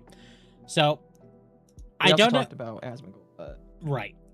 So, according to Lena Hoshino, which is a VTuber developer, I don't know, said, I noticed the stupidest thing about Live 2D's Eula. VTube Studio competes with Nizima Live. Riggers, if you are loading your models into VTube Studio, you are breaking their license. Doesn't matter that VTS is itself SDK licensed, there's no carve-out for that. On the other hand, it also says this, and the Japanese version is different. The output file may not be used when combined with middleware that competes with or could compete with middleware developed by Live 2D Incorporated, which is completely different. I'm pretty sure what that means what that means and is intended to mean is don't rig models with Cubism editor and then make a game using an SDK clone so you don't have to license their SDK, which is entirely different to the abomination that is the English version. Oh, is it on a screen? Oh. Here, hold on. Thank you for letting me know. Thank you. I look away for one moment and you stop doing what you're supposed to. Here we go. Just kind of putting up here again. Thank you for telling me. Don't forget to stream. As a reminder, chat, if you like the stream, you like the content I produce, I would greatly appreciate it if you left a like, subscribe, hit the bell for more notifications, join the Discord as it is the best place to know when I go live. We have many rare dogs in the Discord. They're all fantastic. And we have new ones popping up occasionally. I know we'll have some new ones popping up probably by the end of the year. Easily guaranteed by the end of the year. And if you really enjoy the rare dogs, you really enjoy my content, you also should become a member of the channel as we have those dog emotes. Otherwise, chat, thank you all so much for the continued support. It does mean a lot to me. So, otherwise, the short version of this is basically saying the Live 2D Eula is kind of insane. If you're lucky, you might even fight an exotic dog. Exactly. It might be an octopus-shaped dog, but it's still a dog. All of them are dogs. Every last one of them. So I wasn't sure if we wanted to talk about this today or not because I wasn't sure if you talked on UTT because it's definitely more of a UTT type topic. It is just kind of funny because I don't think anybody's going to enforce it. No, no one's going to. But VTubing is too big now for them to enforce it. Like, yeah, pretty much. Most VTubers use VTube Studio. Not all of them, but most. It's just going to be like, you're going to be hard-pressed to see if somebody's actually going to regulate it. If you do, you're going to kind of be the asshole. Yeah, exactly. Which is going to be bad for them. Yeah, pretty much. So, in the same vein of Capcom, Capcom has confirmed that Resident Evil Veronica will be played with a third-person perspective, addressing speculation surrounding the game's camera style. For people who don't know, Resident Evil Veronica was another top-down kind of game like 1, 2, and 3 were. But kind of more like a 3D landscape, because it was a Dreamcast game when it came out. Mm-hmm. The remake is being developed by the same team behind the Resident Evil 2 and 4 remakes. Capcom says the team's mindset includes preserving those iconic and key aspects of the title while modernizing the experience for a new generation of players. Modernizing scares me, but Capcom's reputation, at least in terms of modernization, has not been bad compared to others. So, I don't know. Wait until the game we see more. But whether or not you like the remakes, I think this game is still going to do fairly well. Because Resident Evil has been doing incredibly well for Capcom the last couple of years. Right. Especially with Requiem. Oh my god. Here we go. Xbox is facing backlash for showing these LGBT-themed ads to kids. Transgender and non-binary community games. Some people have reportedly canceled their Xbox Game Pass subscriptions. Oh my gosh. What games are trans and non-binary community? Well, according to this, Battlefield 2046, I believe, is for the transgender and non-binary community. Battlefield. I could make so many jokes about that. I could too. I'm not going to. Chat, remember to glow. I can hear Words of Paradise losing his shit. He's allowed to. This means we'll have Steve's look at Claire's ass, right? Right? Hot take, I don't think Code Veronica needed the remake. Code Veronica, that one's weird. I will fully admit this one's a weird conversation because it is way harder to play Code Veronica now than the other games. Not impossible, but compared to the original 1, 2, and 3, it is significantly harder to play Code Veronica. It, at least, I would say, needed a remaster and then brought it to at least look better on modern systems. But they're doing a remake to make it fit along the same lines of the story of the remakes. Because I have a hot theory that Claire is supposed to be the protagonist of Resident Evil 10 in the next couple of years, probably. We'll see. Pushing that awful Battlefield in the BLT community.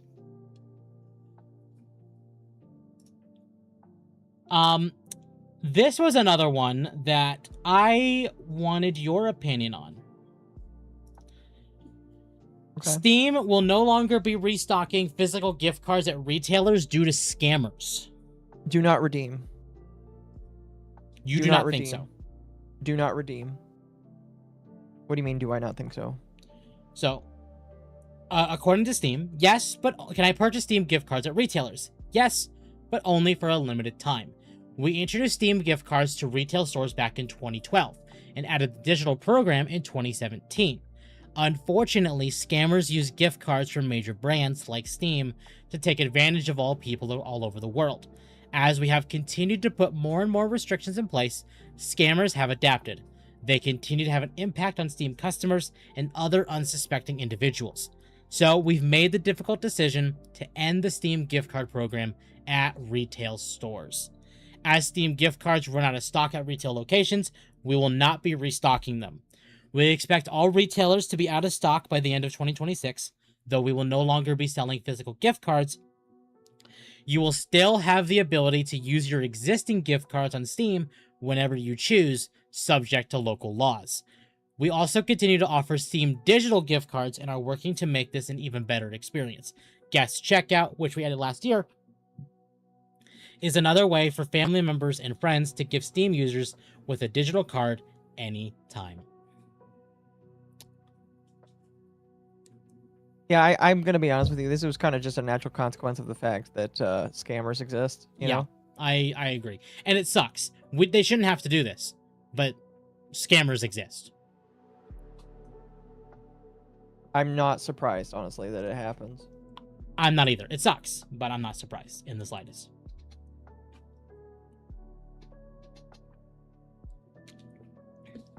I think the reason it's not being called Code Veronica is that Capcom wants it to be the new RE5. Very possible, yes. Very, very possible. An artist who worked on South of Midnight says that Microsoft discourages developers from creating curvy female characters in its games.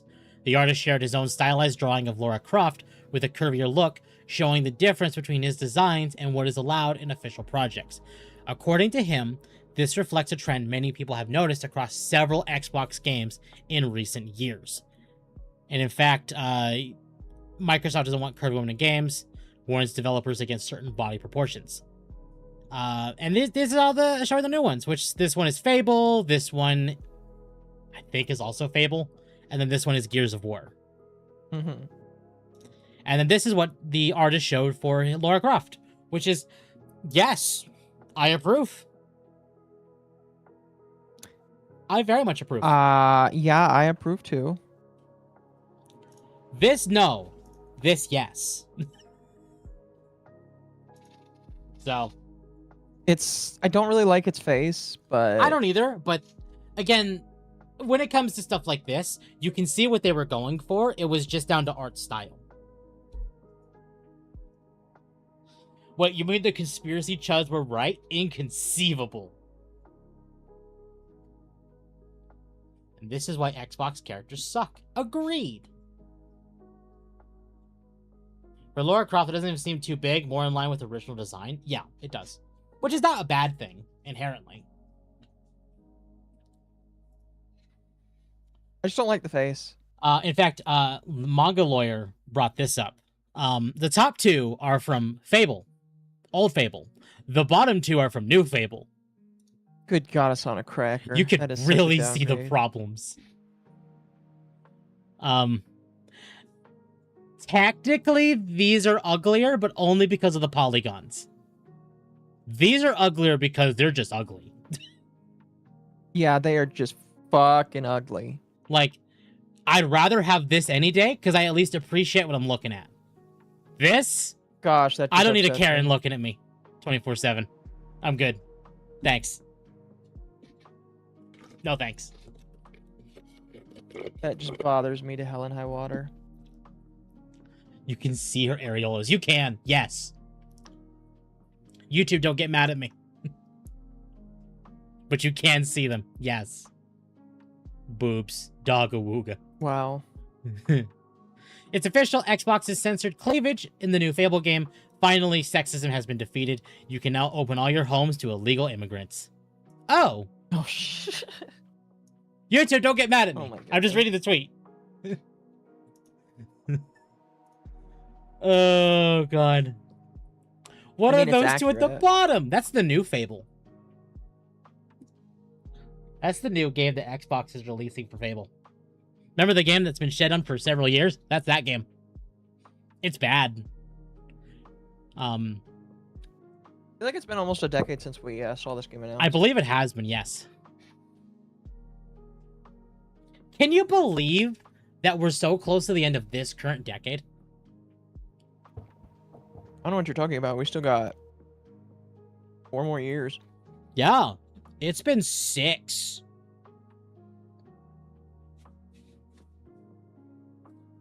Please tell me this is some kind of weird, ugly fetish. It would explain so much. Microsoft is clearly...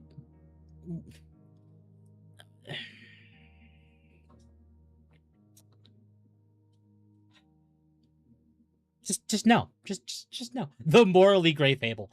I've also heard rumors that Microsoft is removing the... Not reputation, the morality system from the new Fable. Which I think is dumb. Thanks for reminding me how time flies by. 3.5 years. Yeah. So. Yeah, I'm not... Like, we still got some time before the 2020s are over, but... It's less time than what we've spent in the 2020s so far. And we spent most of the 2020s locked in our houses. How about that one? I've just decided that I haven't aged ever since COVID started. Like, The when it beak ended, says I was otherwise. aging. I don't know what you're talking about. The morality system, the defining trait in the game. Yeah, exactly. And that's gone. So, Fable is just a shell of its former self. I know you and Mizu talked about this one, but we are going to talk about it. You can play the audio. I mean, fair. Here, I'll turn the audio on here so you all can hear this. Special circus Amazing Digital Circus is coming to Fortnite. Finally announced. Is this gonna be the Fortnite thing? What? Who told you that? I don't know. I just feel like it makes sense. Right? It really doesn't, though. Plus, it would explain why Jonesy has been here the past 2 weeks. Oh, I was wondering who that was. Aren't I a little short for Fortnite? Well, that's Any more horrifying. questions? Have they brought back the shockwave hammers Some people have yet? told me they You feel can- like you're they're not going. that's sexual. Oh. That's okay. You can still hang out with me. Oh, yeah, they need a pickaxe, too.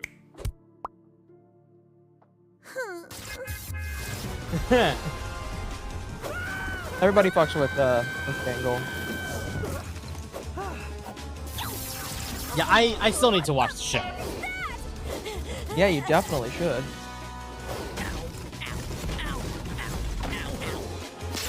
I think we need to abandon the idea of getting the victory royale. The bitrate is actively dying. What, for your stream? No, just for the video. I can see the bitrate dying. So that's happening soon. If you're interested in seeing Amazing Digital Circus in Fortnite, It already happened. It's already. oh, it's already live. Oh, okay. Uh-huh. Okay, well, there you go. Depends on the tap. Most of us spent most of 2020s outside. I mean, fair. I did too, but I spent 2020 or 2020 unemployed. well, I mean the 2020s. Like most people spent inside, but like people like you and me kind of spent it outside. To be fair, you spent a lot of it inside because you were streaming, so it was like it kind of just worked out. Not really. I still did my outside job. That's true. I was told by the BPD girl that it's Israeli funded, so I can't watch it. Did Yeah, you see that Deme did clip? say that. I can't remember. Did you watch that clip from last night? No, I haven't. Amazing. So, I don't know. I think this is a cool collab. It's neat. They definitely made Pomni bigger, and the ruffles on her pants may make her actually have legs. Which is almost horrifying.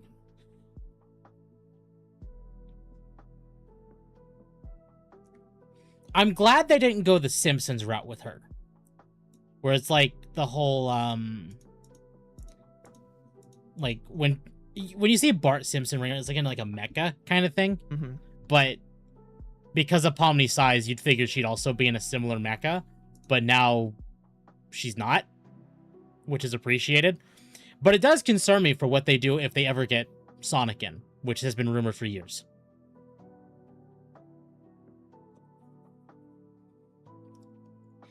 Time for a resurgence of Pomni porn. Oh no. Oh no. You know what's going to happen. I mean, I've been seeing a lot of Listen. Pomni porn already. It's not stopped. The difference now is the Pomni porn is of her just slightly taller. Yeah, this is true. This is true.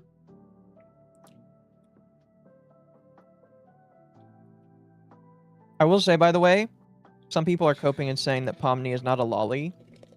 She is a lolly. I'm not a lolicon, but she is a lolly. Mm-hmm. No, especially because they have other characters that are like taller sizes in the show. Quality boost? I don't know. I don't. I'm personally not a fan of like the really long legs. I will be honest. Like, it doesn't bother me because I understand why they did it. But I'm also like, it looks so wrong. But I also can't hate it because it is done within the context of the show and not just a Fortnite-ification of it. Like, it's still Right. a Fortnite-ification, but they did acknowledge how it would happen if it was in the show. So, It's gonna be Mr. Beast versus Pomni. Well, here's what's funny. I've suggested that Mizu needs to get Pomni, and I do have Mr. Beast. are you going to be playing Fortnite again because of this? If somebody asks me to. Okay. Her legs are too skinny? Yeah, that might be what it is. Her legs are too skinny.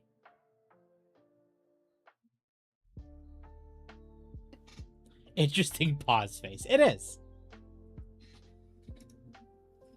So, I don't know. That's interesting. In the other realm of weird and maybe unsettling, depending who you are, new anime girl earbuds with ASMR mode simulate waifu whispering in your ear. So Shift Up is releasing earbuds themed after a niece from Nikke. They will be $70, and occasionally you might be able to hear a niece doing ASMR in your ears.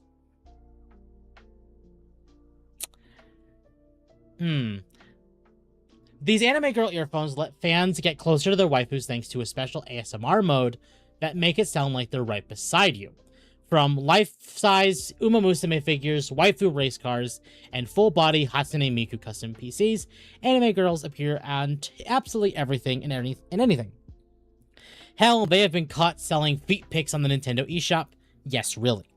Not to be outdone by the above, Japanese audio company Final has teamed up with Stellar Blade developers Shift Up to create a pair of revolutionary wireless earphones to make it sound like an anime girl is in the room with you, bringing a whole new level of immersion to your music sessions.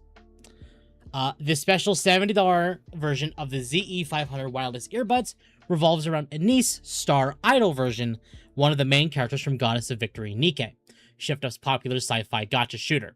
Anise is one of the first characters players encounter in the game, and she's known for her easygoing personality. According to the product page, fans who purchase this collab will be able to experience what the devs call intense immersion, as well as exclusive voice guidance that will make you feel closer to Anise Star every time you put them in. Now, quite what is this intense immersion entails is anyone's guess, as both Shift Up and the earphone makers have remained tight-lipped. However, the devs have revealed that they recorded some super special voice audio that is exclusive to this collab. Besides, do not scroll down. I see it. Besides the ASMR feature, you'll also be able to hear the anime girl's voice every time you adjust the controls. You'll also get up to 18 hours of listening time with the charging case, meaning you can spend almost an entire day listening to Anise if you really want to. We won't judge. Yeah, so chat, if you want to listen to Anise in your ear, just buy the Japanese exclusive $70 earbuds. Interesting. That is next level gooning. Did the ASMR earbuds sell out before the official release or take the full minute? I no idea. I have a mighty need. Oh no. Alright, welcome Yukari. I want her to tell me she loves me. Oh no. I can see TempKitsempt having these earbuds like they did with the shot caller streams you two done. No. No. To be fair, I have talked to some people who are like, I just want them because I really like Anise as a character. And that's fair. If they were just purely Anise themed, that's fine. But now that you've added the ASMR mode, I'm like, I don't know how I feel. This will complete my gooning training. Oh no. That's disturbing. Oh, right. There's that. Temp! It's not my stream, so I don't care. It's fine. I'm more of a Rosanna fan. Speaking of weird anime things, from Anime Trends, they threatened him over his manga.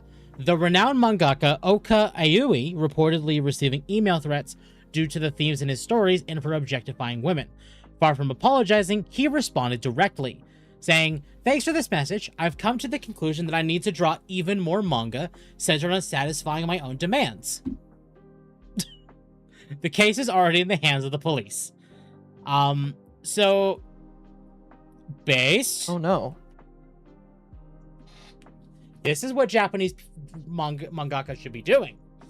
Is basically telling these dumbasses to fuck off. Pound sand. Yeah, it's pound sand, really. Yeah. Which is good. So I would agree. Now I will admit, I believe I have seen one of the things that he's talking about that he did. Remember though, like, oh God, I think, hold on. Let me do this real quick, and I'm gonna scroll down and make sure someone put it in the comments of like what I'm thinking of.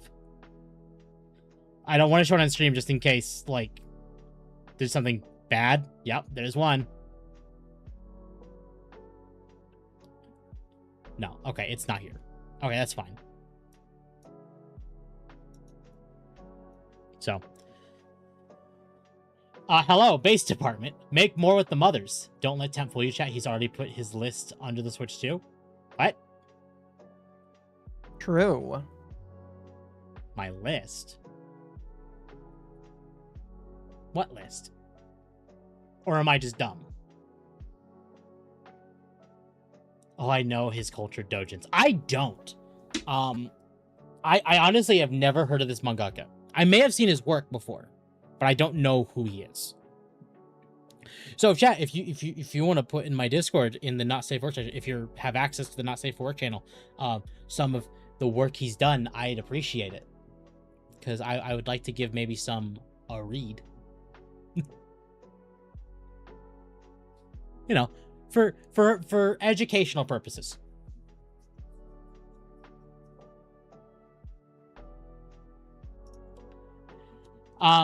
You've heard of UFD Tech, right?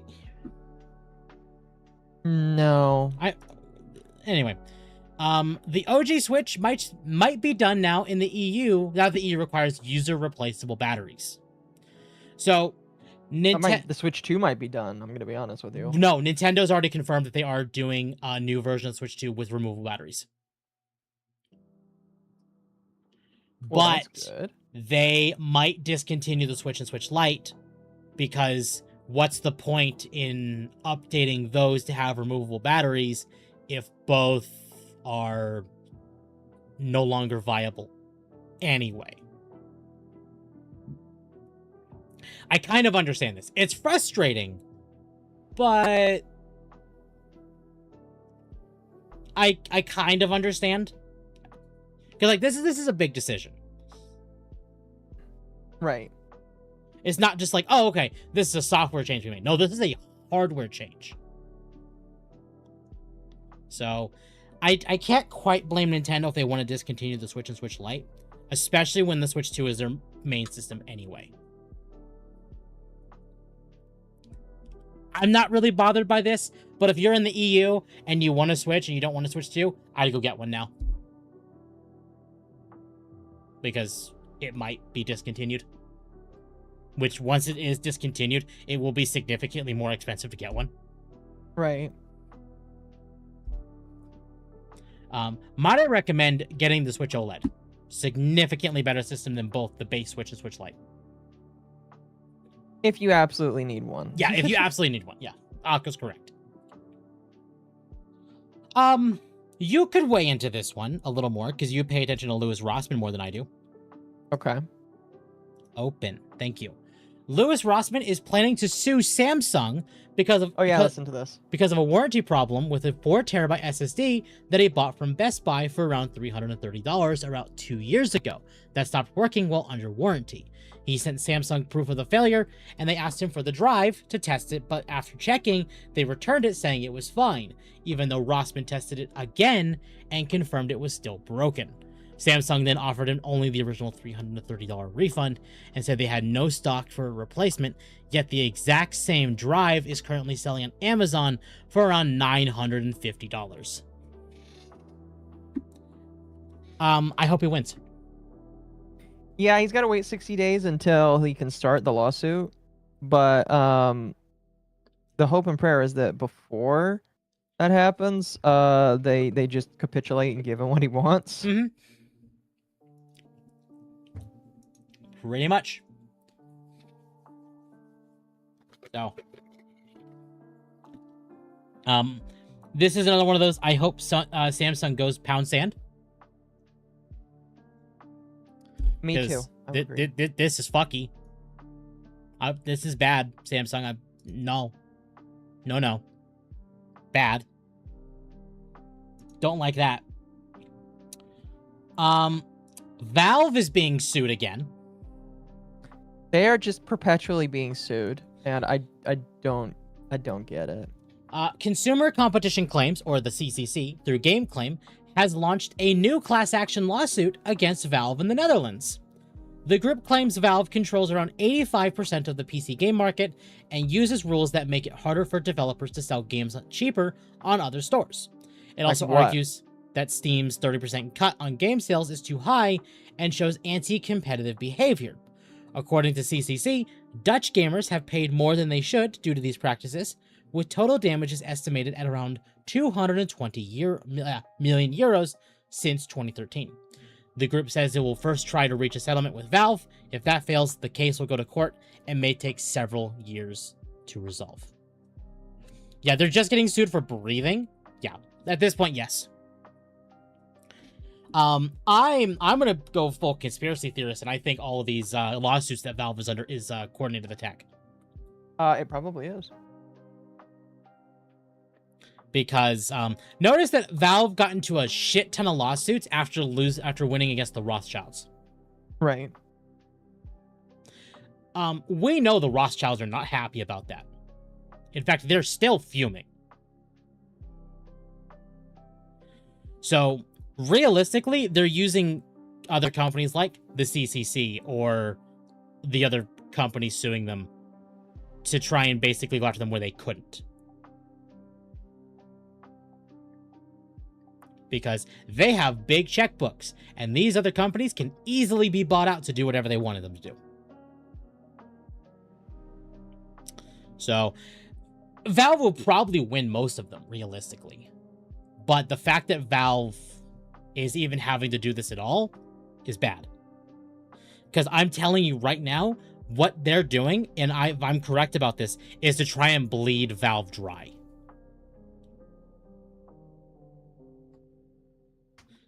Because if they bleed Valve dry, someone can go in and swoop Valve up and basically make it into one of the big, like, working with the other filth, essentially. Mm-hmm. It seems very coordinated. Almost every month, someone is attempting to get the wrapped up in case after case. Exactly. Valve is not playing ball. I'm sure there's an unrecorded conversation of demands that Gabe said no to. I'm sure there is. I'm positive there is. This is very conspiracy theorist, and I don't even know if, like, this should even be said. But tactics like this have happened in the past, not with Valve, but with other companies. And in the end, whenever that company has a total victory, the CEO kind of gets, Hillary Clinton, if that makes sense. That's pretty funny. Am I wrong? You're not necessarily wrong, no. So, the more Valve wins, the more I get a little concerned about Gabe Newell.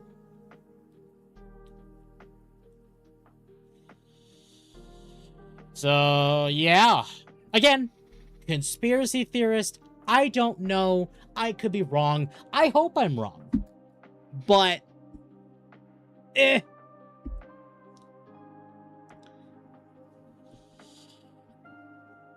there is a little bit of a track record for this with other big companies like Valve. Right. You don't comply, you get cut off.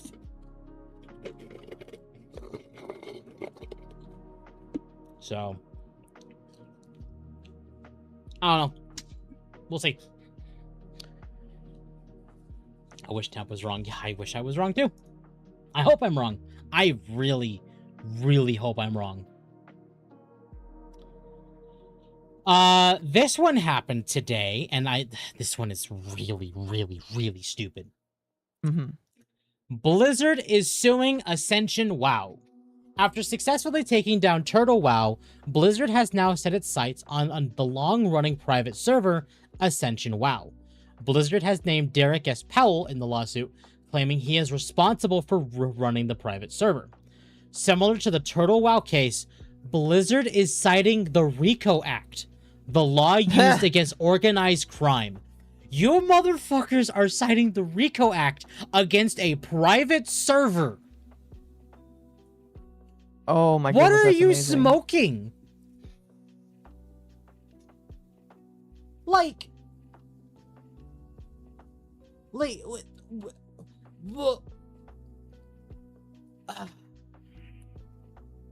That's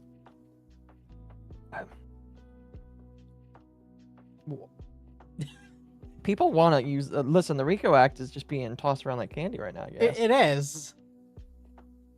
Please lose, Blizzard. Here's the thing. Here's what's really interesting about this. I don't know if it'd affect now, but there is stop killing games.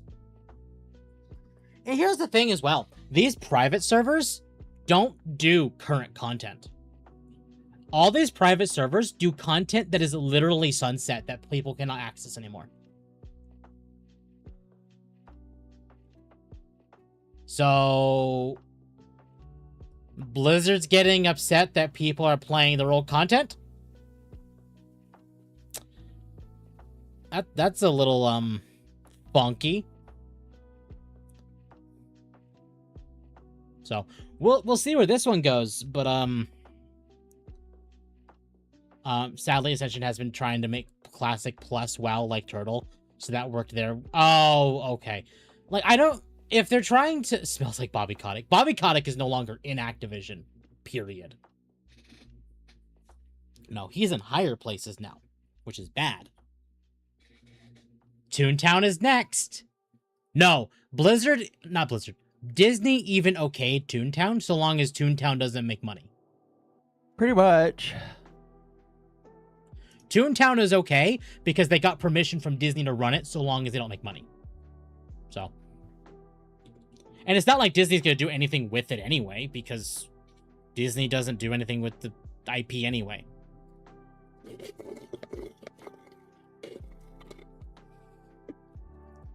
Yeah, Disney doesn't care about Toontown.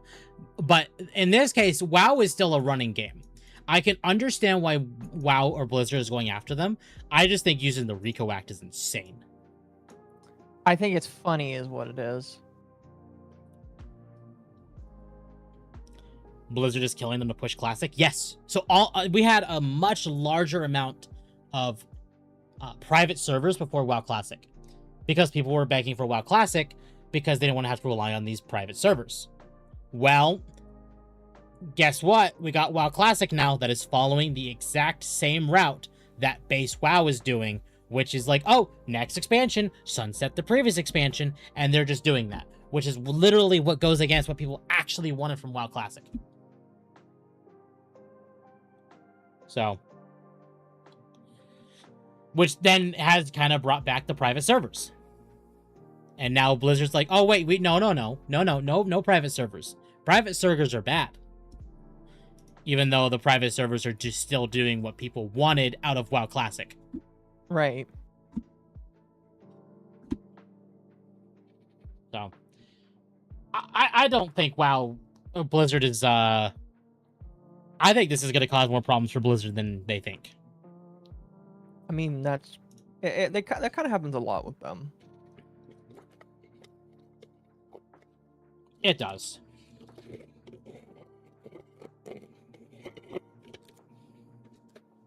Sorry. That's gone now. No more of that. Here's something for you. The full Pokemon Pokepia experience, including its DLC, is more than $100. I don't know why this would be selling for me. I can't play this game. Right.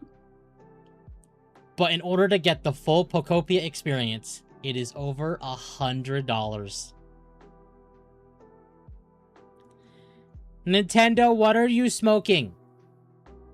The most amazing of yeah. Like, why? Have a good night, Carlos. What the fuck? Yeah, no, going to play with Power World. Power World is better. And Central Leaks is even saying that they expect Wind and Waves to cost even more than this.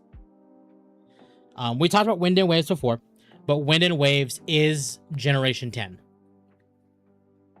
So it is the next mainline Pokemon games after Scarlet and Violet. And it's coming soon. And it is indeed. Well, okay, no, probably next year. So, probably next year. We did get some wonderful information out of Valve this week that's not the lawsuit. Why did you go there? Valve's latest SteamOS update all but confirms the new Steam machines are almost here. The biggest change is support for upcoming Steam machine hardware, showing that they are launching very soon. Major improvements include support for upcoming Steam machine hardware, better Wi-Fi performance and stability, thank God, early HDMI VRR support for compatible devices, improved HDMI audio support, wake from sleep support with a Steam controller, thank God. I wish that was with every controller, but at least it's with a controller. Faster future updates on high-speed connections, better game capture support for OBS and Discord, and fixes for audio and trackpad issues with some Steam Deck models.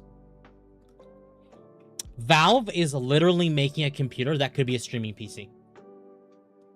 I mean, We knew this, but this update all but confirms it with this.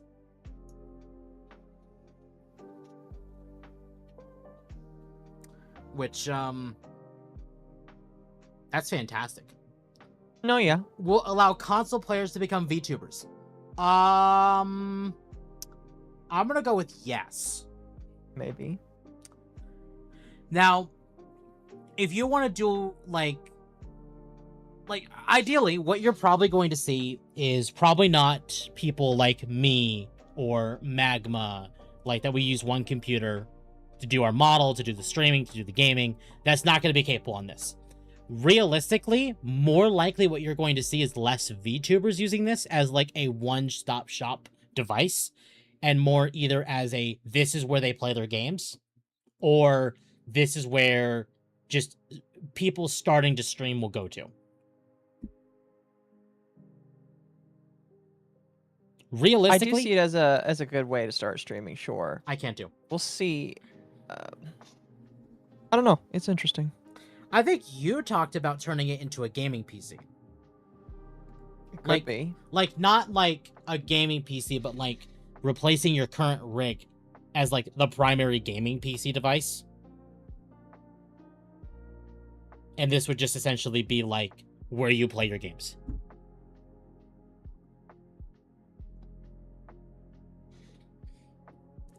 I don't think it's going to end up being that for some people. Like, for me, no. My computer beats this out any day.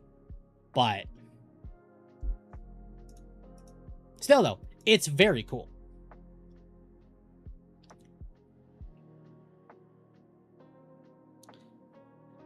Watch out. Oh, no. Oh, God. Let's see here. Doctor Who got some news this week. Russell T Davies announces he's Rip out as in Doctor Who pieces. writer, and the Christmas special is canceled in an Instagram rant, stating, "And so goodbye from me to Doctor Who, but hello to a big new future for the show. As the BBC announces it's putting the show out to tender, as a result, there won't be a Christmas special. We only cooked it up to guarantee a future when no one knew what would happen, but now we do. There's no need for it. You'll have to wait a bit longer for new Doctor Who, but you'll be waiting for more Doctor Who than a one-off. So it's more worth it. For the record, there was no script, I never wrote it, and no actor was ever approached to play the next Doctor. You may disagree? Fine. Sit in that chair and wait to be proved right. You'll wait a long time. Now, I'm as excited as anyone to see what comes next. Will they keep the theme tune? Will they lose the blue box? No. If they lose the blue box, they literally... What? Russell T Davies needs to shut his mouth. When will they bring back the Draven? It's all up for grabs, and so is Doctor Who. Exciting and unpredictable and new. Here comes the future. Despite his public words, our outside sources tell us multiple versions of the script was written, and that David Tennant and Billie Piper were both approached and said they were not available to film. With little time left and no plan to replace them, the BBC made the first move to delay the special before finally scrapping it. Are you relieved it's finally over? I'm relieved, yes. Let it die. Let it just die. Yeah, at this point, let it die.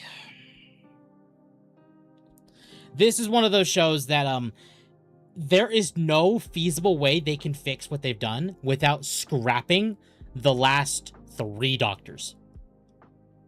4 doctors, essentially. Right. Which is a lot of stuff to scrap. So they're not going to. And the BBC is so friggin' woke that it won't matter.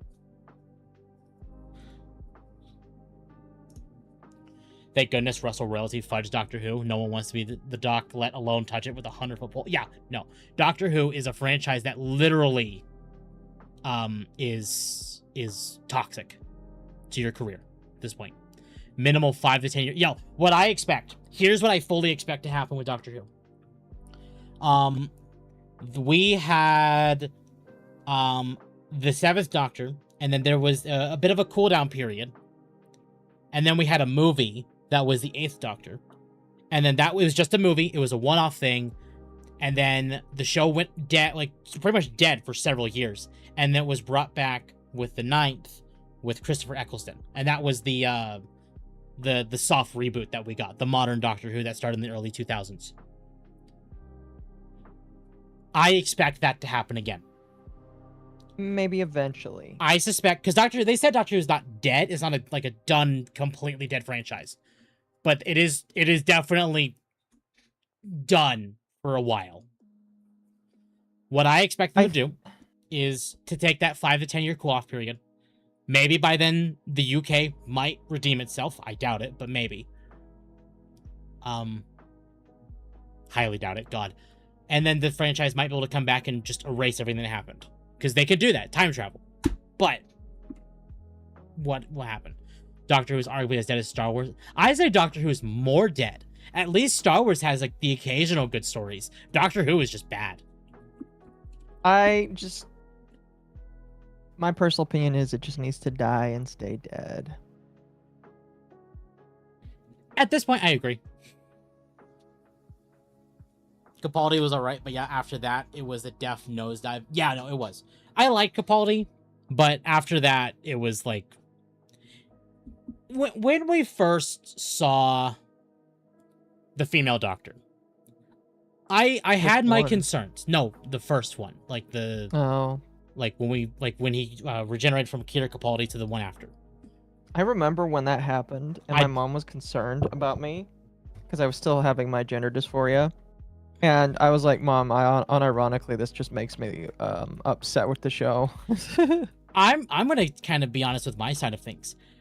I didn't like it, but I was also in the kind of a state of mind where I'm like, let's see what they cook up, because this could still be good. It's just now the Doctor. I always knew. I always knew it was gonna be shit. Gender bending the Doctor was the worst thing they could have done. I will admit, back then I was less hardcore than I am now. Looking at it now, I felt that way back when my parents were more liberal. Like now, I would have been like, absolutely not. No, this is a death nail. Back then, I was willing to kind of be like, okay, let's see where this goes. Let's see what happens. And then the Timeless Children happened. The Timeless Children is the Last Jedi of Doctor Who. That is one of those franchise ruining moments. Pretty much. I was against it, however, I was all for a Master Missy, because Master would do that for just one more regeneration. No, the fact that the Master regenerated into a woman, that was kind of funny, and it was the level of chaos that the Master would do. Just to fuck with him. No, I was okay with that. But ultimately... But it doesn't matter. Show is dead. Show is done and gone, and we're going to be sitting on this for a few years, and that's okay.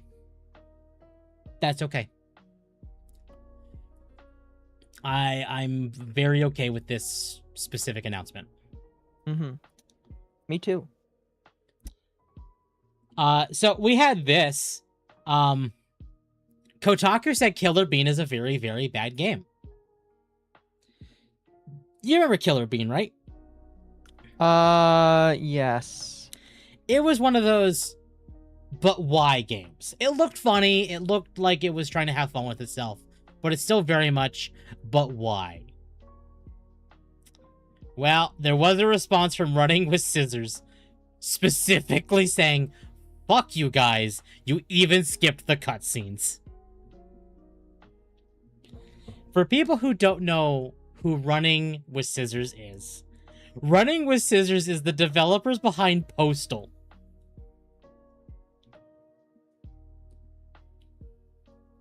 So the Postal developers also just told Kotaku to go pound sand.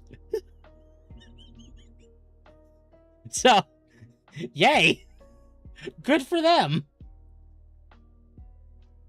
Yeah, I would say good for them. I agree. That's really funny.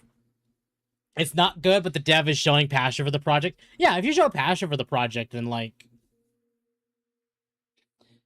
awesome. I mean, a passion does not inherently mean the project will stay bad forever.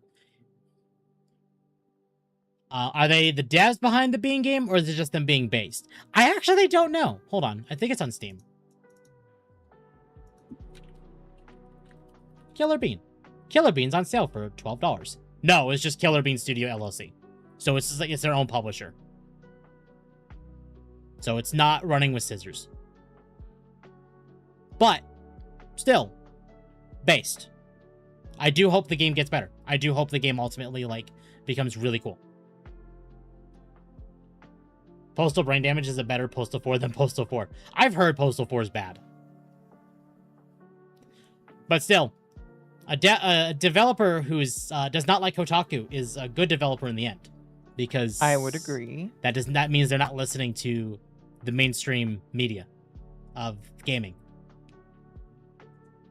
So, good. Cool. Good for them. So, I figure it's time we finally start talking about this. This kind of came off the heels of a Nintendo Direct, and we probably should have talked about it when we were talking about Kingdom Hearts. But Kingdom Hearts got into some other drama this week, stating, Kingdom Hearts fans are roasting the newly announced Kingdom Hearts collection after promotional artwork shared by the official account was accused of made with AI.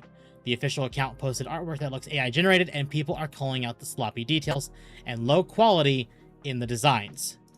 I gotta ask you, do you see any problems with this?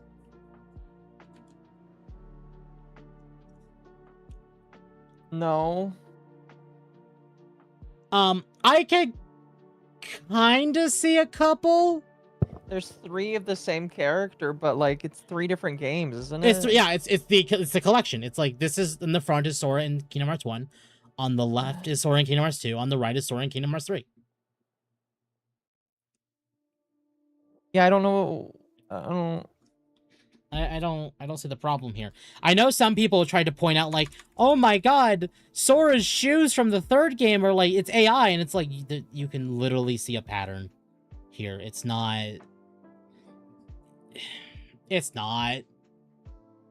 Another one they tried pointing to, and even Pirate Nation points this out, is like, oh, Donald's hands, and it's like,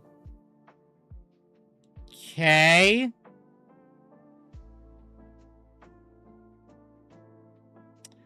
Like, I don't see what the problem is. Some fingers because look he's weird. got 5 fingers as opposed it's like to 4 4 fingers on on the this other? hand, 5 fingers on this hand.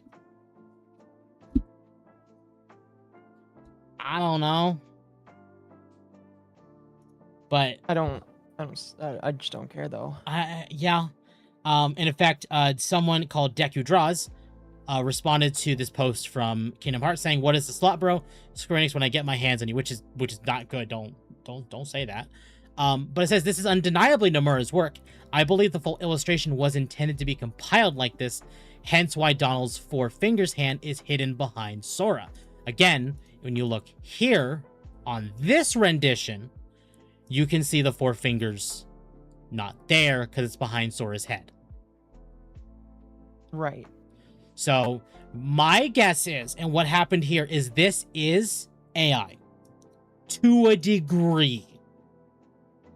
I think these are all hand drawn by Tetsuya Nomura, but then they used AI to splice them together. Like was said, I think let's see who said it. It was Corrupt that said it. AI was used to fuse the separate posters. It seems, yeah. So I could see them having used AI to fuse the posters together, and the AI may have actually gave Donald a full, like, 5 fingers. And they may have not caught on to that. But I don't see an overall problem. Like, this is weird. But hands are also very funky to draw, I'll fully admit. Looking sloppy, not so much AI. Yeah, exactly. So, it's pointing out, like, Donald's hands. AI was used to separate the cast for alternate box art, same with the settings to give the 3D models a drawn look. Yes. I do think, I'm not going to say there was not AI used in this, but I think where people are trying to latch onto is false. I would agree.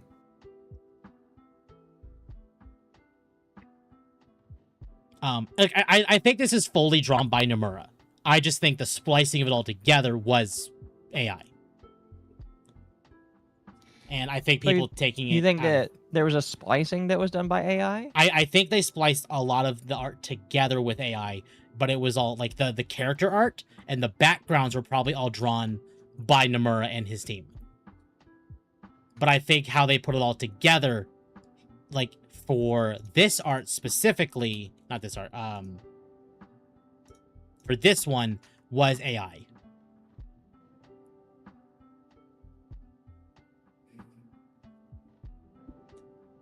Could be management last issue changed a bit. Yeah, it could be. It very well could be. And it could also be a case of, like, they didn't realize of the whole hand thing. Like, again, artists are not always, like, attention to detail. And if Nomura's drawing so much stuff for this already, he may have just mislooked. He may have just gone into, like, a whole, like, motion of just, like, I'm just going to draw a hand.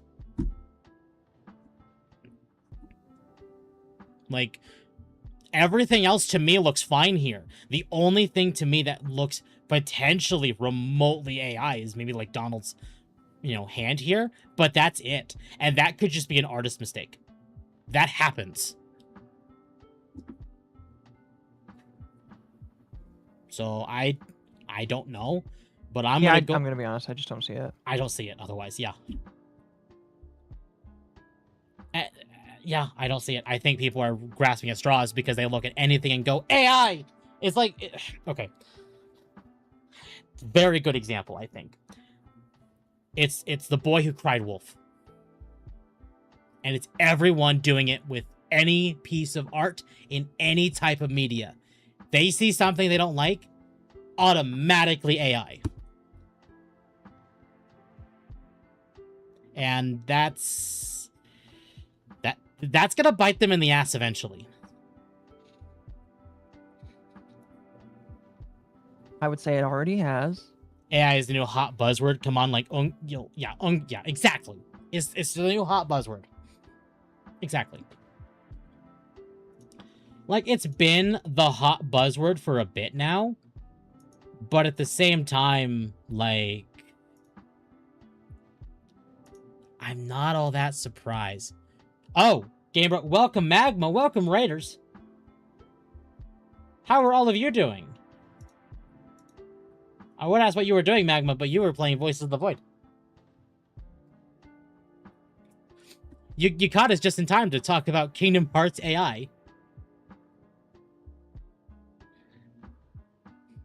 Oh, you rated Mizu. Oh, okay.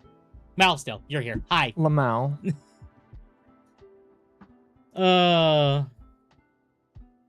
This is where the same stigma with Photoshopping. Exactly. It's like, I don't believe any of this was drawn by AI.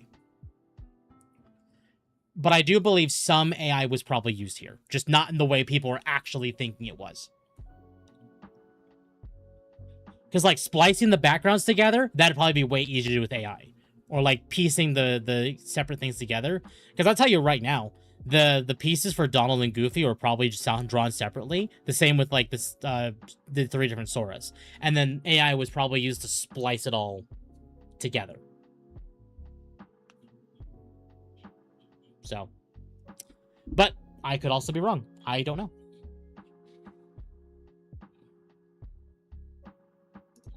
And we'll probably never find out because Square will never tell us because it They doesn't probably just don't care. I'm gonna matter. be honest with you. Yeah. It doesn't matter.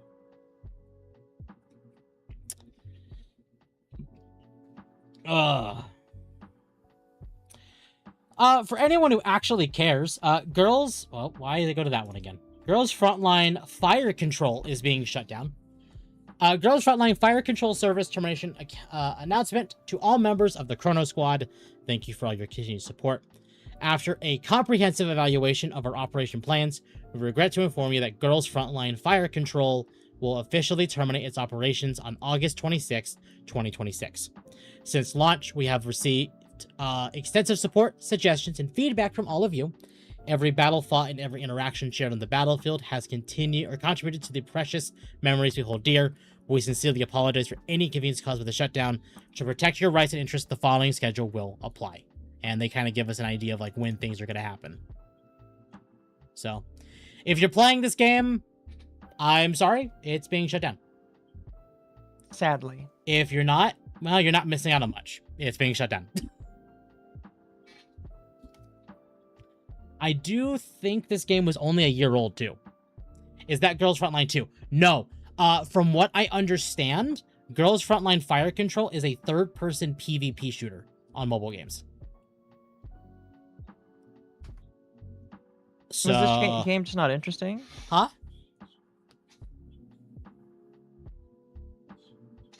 What's up? Was it just not interesting? I think because, and again, I'm not 100% sure on the PvP, but if it was PvP, it probably was not able to garner the same attention as Girls Frontline 1 and 2. Because PvP and exclusively on mobile. I mean, if you even just look at their Twitter, 6 following, 23,000 followers. 23,000 for a game like this is not big. Also, hi, Razor. So, is that Girls Frontline 2? No. Girls Frontline has a lot of problems. I've heard it has a lot of problems. So, that sucks. But I don't know. Also, why the hell are you recommending me roleplay accounts? Stop. You know what it is? You know what I think it is? Why I'm getting recommendations of roleplay accounts? Why? It's because we've talked about Dawn before. Not the Dawn of everything, but the Nemesis Dawn. And they roleplay on that account. And I visit. So because you talked about it on a channel, No, Twitter is like because I've gone to his actual like page before, but because I've gone to it and he does roleplay on that account, it's probably shoving me roleplay accounts in my algorithm. I see.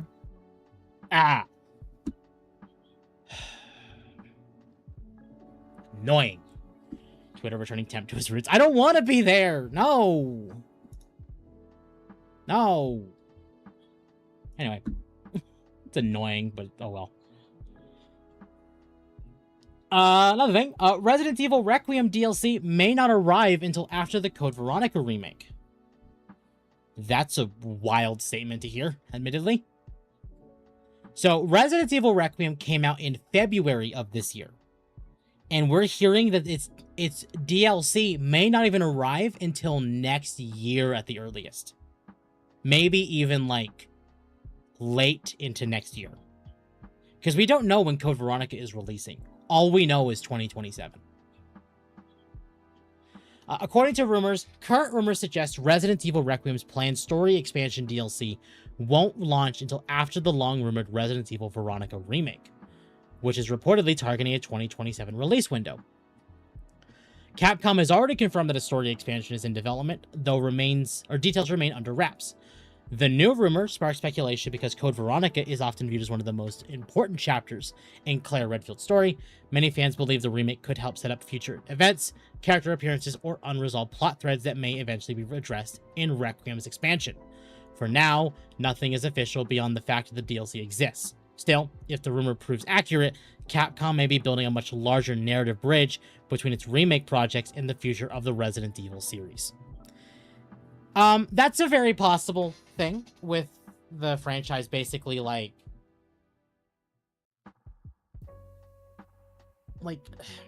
if Claire has a major involvement in the DLC, it does make sense to wait to release the DLC until after the game comes out, in case the DLC has any potential spoilers for the Code Veronica remake. If that is the case, I understand. If that is not the case, that does mean they've shoved a lot of their dev team from the remake, or from the DLC, onto the remake to make sure it is at least more polished than what their base team is already doing with it. So it's a wait and see kind of thing. Realistically, we'll probably have the DLC announced. Probably the Game Awards. Because if I had to guess, I would think Code Veronica is probably coming out Q1 or Q2 of 2027. Temp is a dog. How long until you get the furry RP? No. No, no. No. No. Nope. Absolutely not. Nope. I'm out of water. It's hot. Also, during the Summer Game Fest, we saw Valor Mortis, which, is like this weird Napoleon first-person, like, Souls-like game that we saw. Actually looked really interesting. I was quite intrigued in this game. But it was announced for October. Or, sorry, announced for September, which is when every game is releasing in 2026, apparently, because everyone wants to avoid Grand Theft Auto. Valor Mortis has announced that they are actually delaying the game until October. Saying, "Greetings, soldiers. September has become absolutely stacked with incredible-looking games." I don't know about incredible-looking games, but... Okay, go on.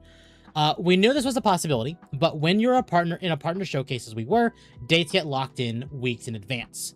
We want to give Valor Mortis and your wallet some room to breathe. Therefore, we've decided to move our release date to October 13th. In the meantime, we just launched our demo on Steam and have been getting loads of feedback. This new date also gives us even more time to improve the game. Try it out and let us know what you think, and we'll see you in October. They are very correct here. When you sign up for a show like Summer Game Fest, you have to lock in that date months in advance. So, the fact that they then saw, because they probably weren't aware of everyone also releasing their games in September. Because of, NDAs and everything. Mm-hmm. So, once they saw that their game was also in a gigantic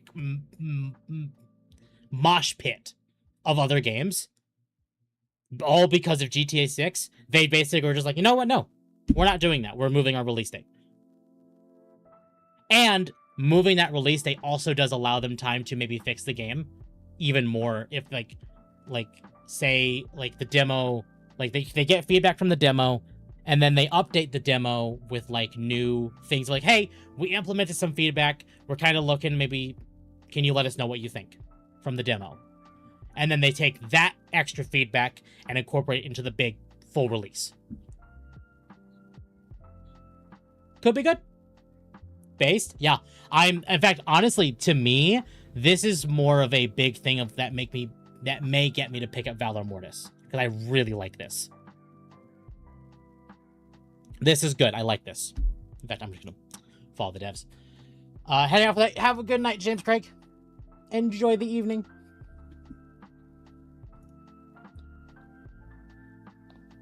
Let me see. I know we're definitely running out of topics. I think we've actually covered most of everything. Oh, here we go. Former Nintendo employees believe the company should have changed its plans after revealing the Ocarina of Time remake after details leaked before the announcement. They say the leak removed much as a surprise, making the reveal feel expected rather than exciting. One former staff member called the situation a foregone conclusion, that noting that the official reveal lost impact because the news had spread online. It doesn't matter. In my opinion, it does not matter. Because if you look at the pipeline that we've had the last few years, again, the Resident Evil remakes, the Final Fantasy VII remakes, they're remaking a lot of really popular games because they were good back then and they're hoping to jump on that it's good now. Right. Ocarina of Time was an eventuality. I just think that, it's overdone. I agree. Is it wrong? I kind of want to be like, I'm not mad at Nintendo for announcing a remake. It's not often they announce remakes. that doesn't make me any less upset. No, that's fair. But compared to other AAA companies, they are one that does not go around being like, here's a new remake of the week, like a lot of these other ones do. Mm-hmm.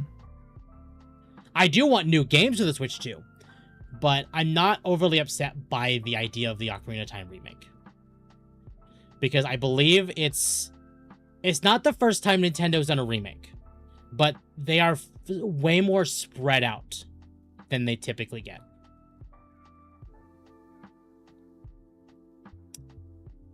So I'm not overly surprised by this, even if they had not, even if it was not leaked. I'm not surprised. Mm-hmm. I'm worried they're gonna go the 7 remake route. There is a benefit to Ocarina of Time having that situation though. Ocarina of Time is inherently a time travel story, so they could explain like. I think I gave this example to Magma and Tape actually, where it was like they could probably use this opportunity to maybe mess with one of the timelines. Like, what if the Ocarina of Time remake is the timeline where Zelda sent Link back to be a kid again? So while Ocarina of Time did already happen with the original game, the remake is, what if this is Link having already experienced Ocarina of Time? Again, time travel, I hate time travel so much. But they could inherently do that, and it kind of would make sense. Question is, will they? Like, this would be like the kid timeline that ultimately ends in like the Majora's Mask, like the beginning of Majora's Mask, essentially. If they do it right. Question is, will they? It better not be a trilogy. No, I agree. It better not be. It better be one game, and that's it. I think it would be well received way better if it's just one game. And in my opinion, I think that's where Square has definitely had a downfall, is that the 7 remake games are a trilogy and not just one game. I'm not a fan of that. But No, I'm not a fan of that either. So, I don't know. We'll see what they have to do with this game. We'll probably get more a Zelda-themed Direct probably in the next couple of months. To show off more of the game. We will probably end up getting a Direct proper in September, because I don't think they've actually missed a Direct in September. So, until otherwise proven, there's at least some expectations there.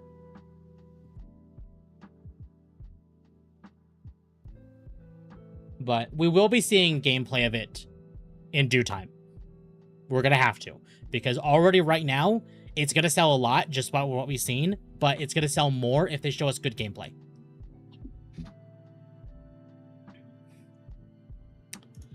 So, I don't know. We'll see. And then we actually ended up getting some images from the Persona 4 revival. So, originally announced at the Xbox Showcase last year, Atlas and Sega have revealed a new trailer for Persona 4 Remake today. This was on June 7th. But we ended up getting a whole lot more screenshots. And it's interesting. They're definitely going in the route of Persona 3 Reload with like its style. But it doesn't feel like they're changing as much as we might think they would. They're leaning more into the anime styled intros like they did in the anime.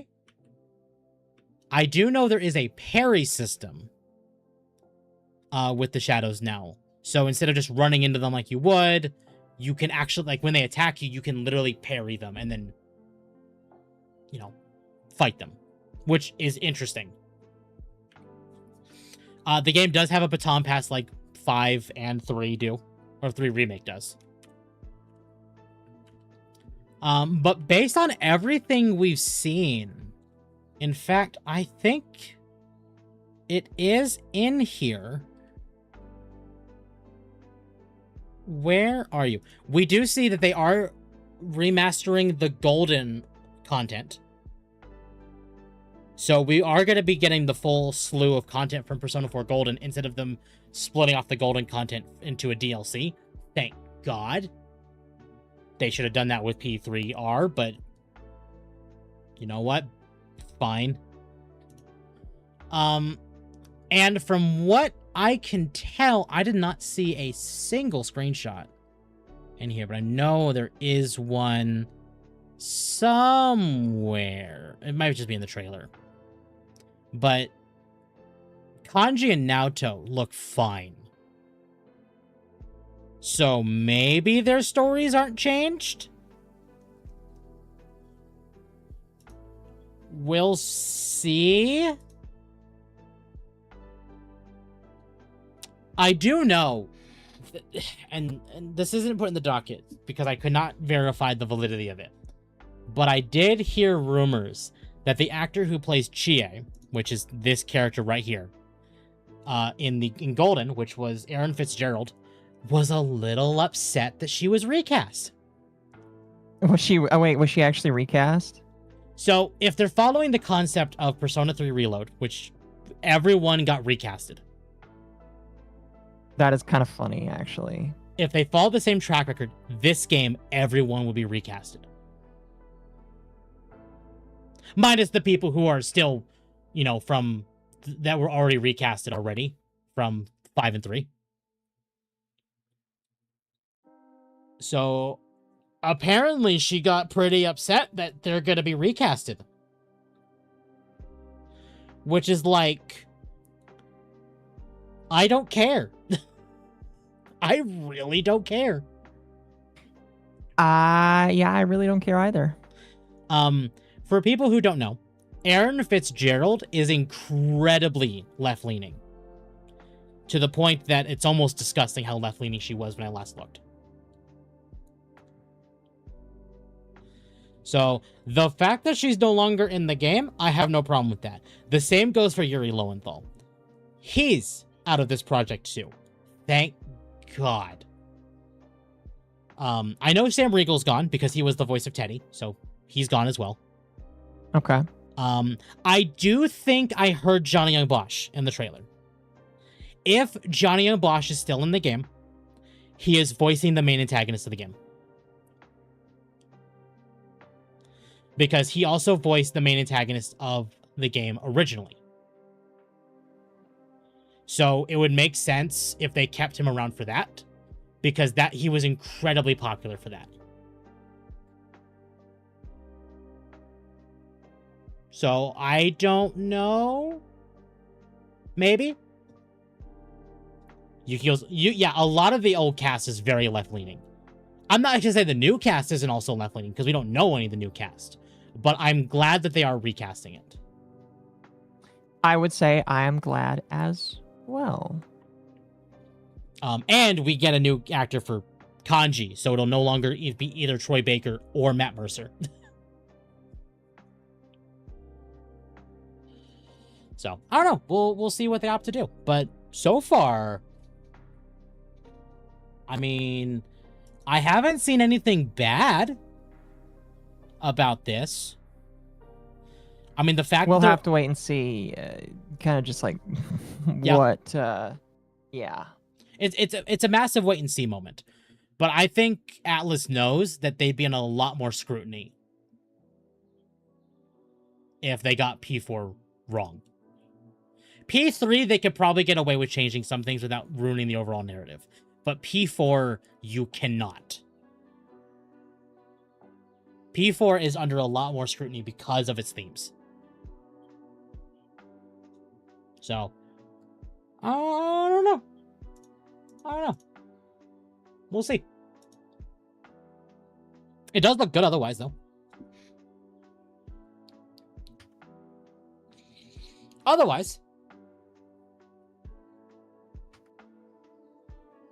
So, otherwise, chat, I think that's actually, we're going to call for Dogwave. It has been almost 3 hours, and that is everything in the docket.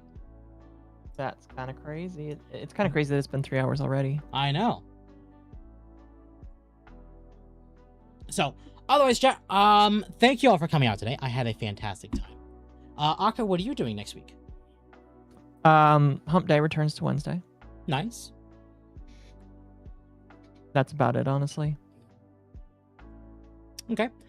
As far as me, chat, what we're doing next week, Wednesday, me, Magma, and Floofy return to Monster Hunter Rise. We are continuing Sunbreak.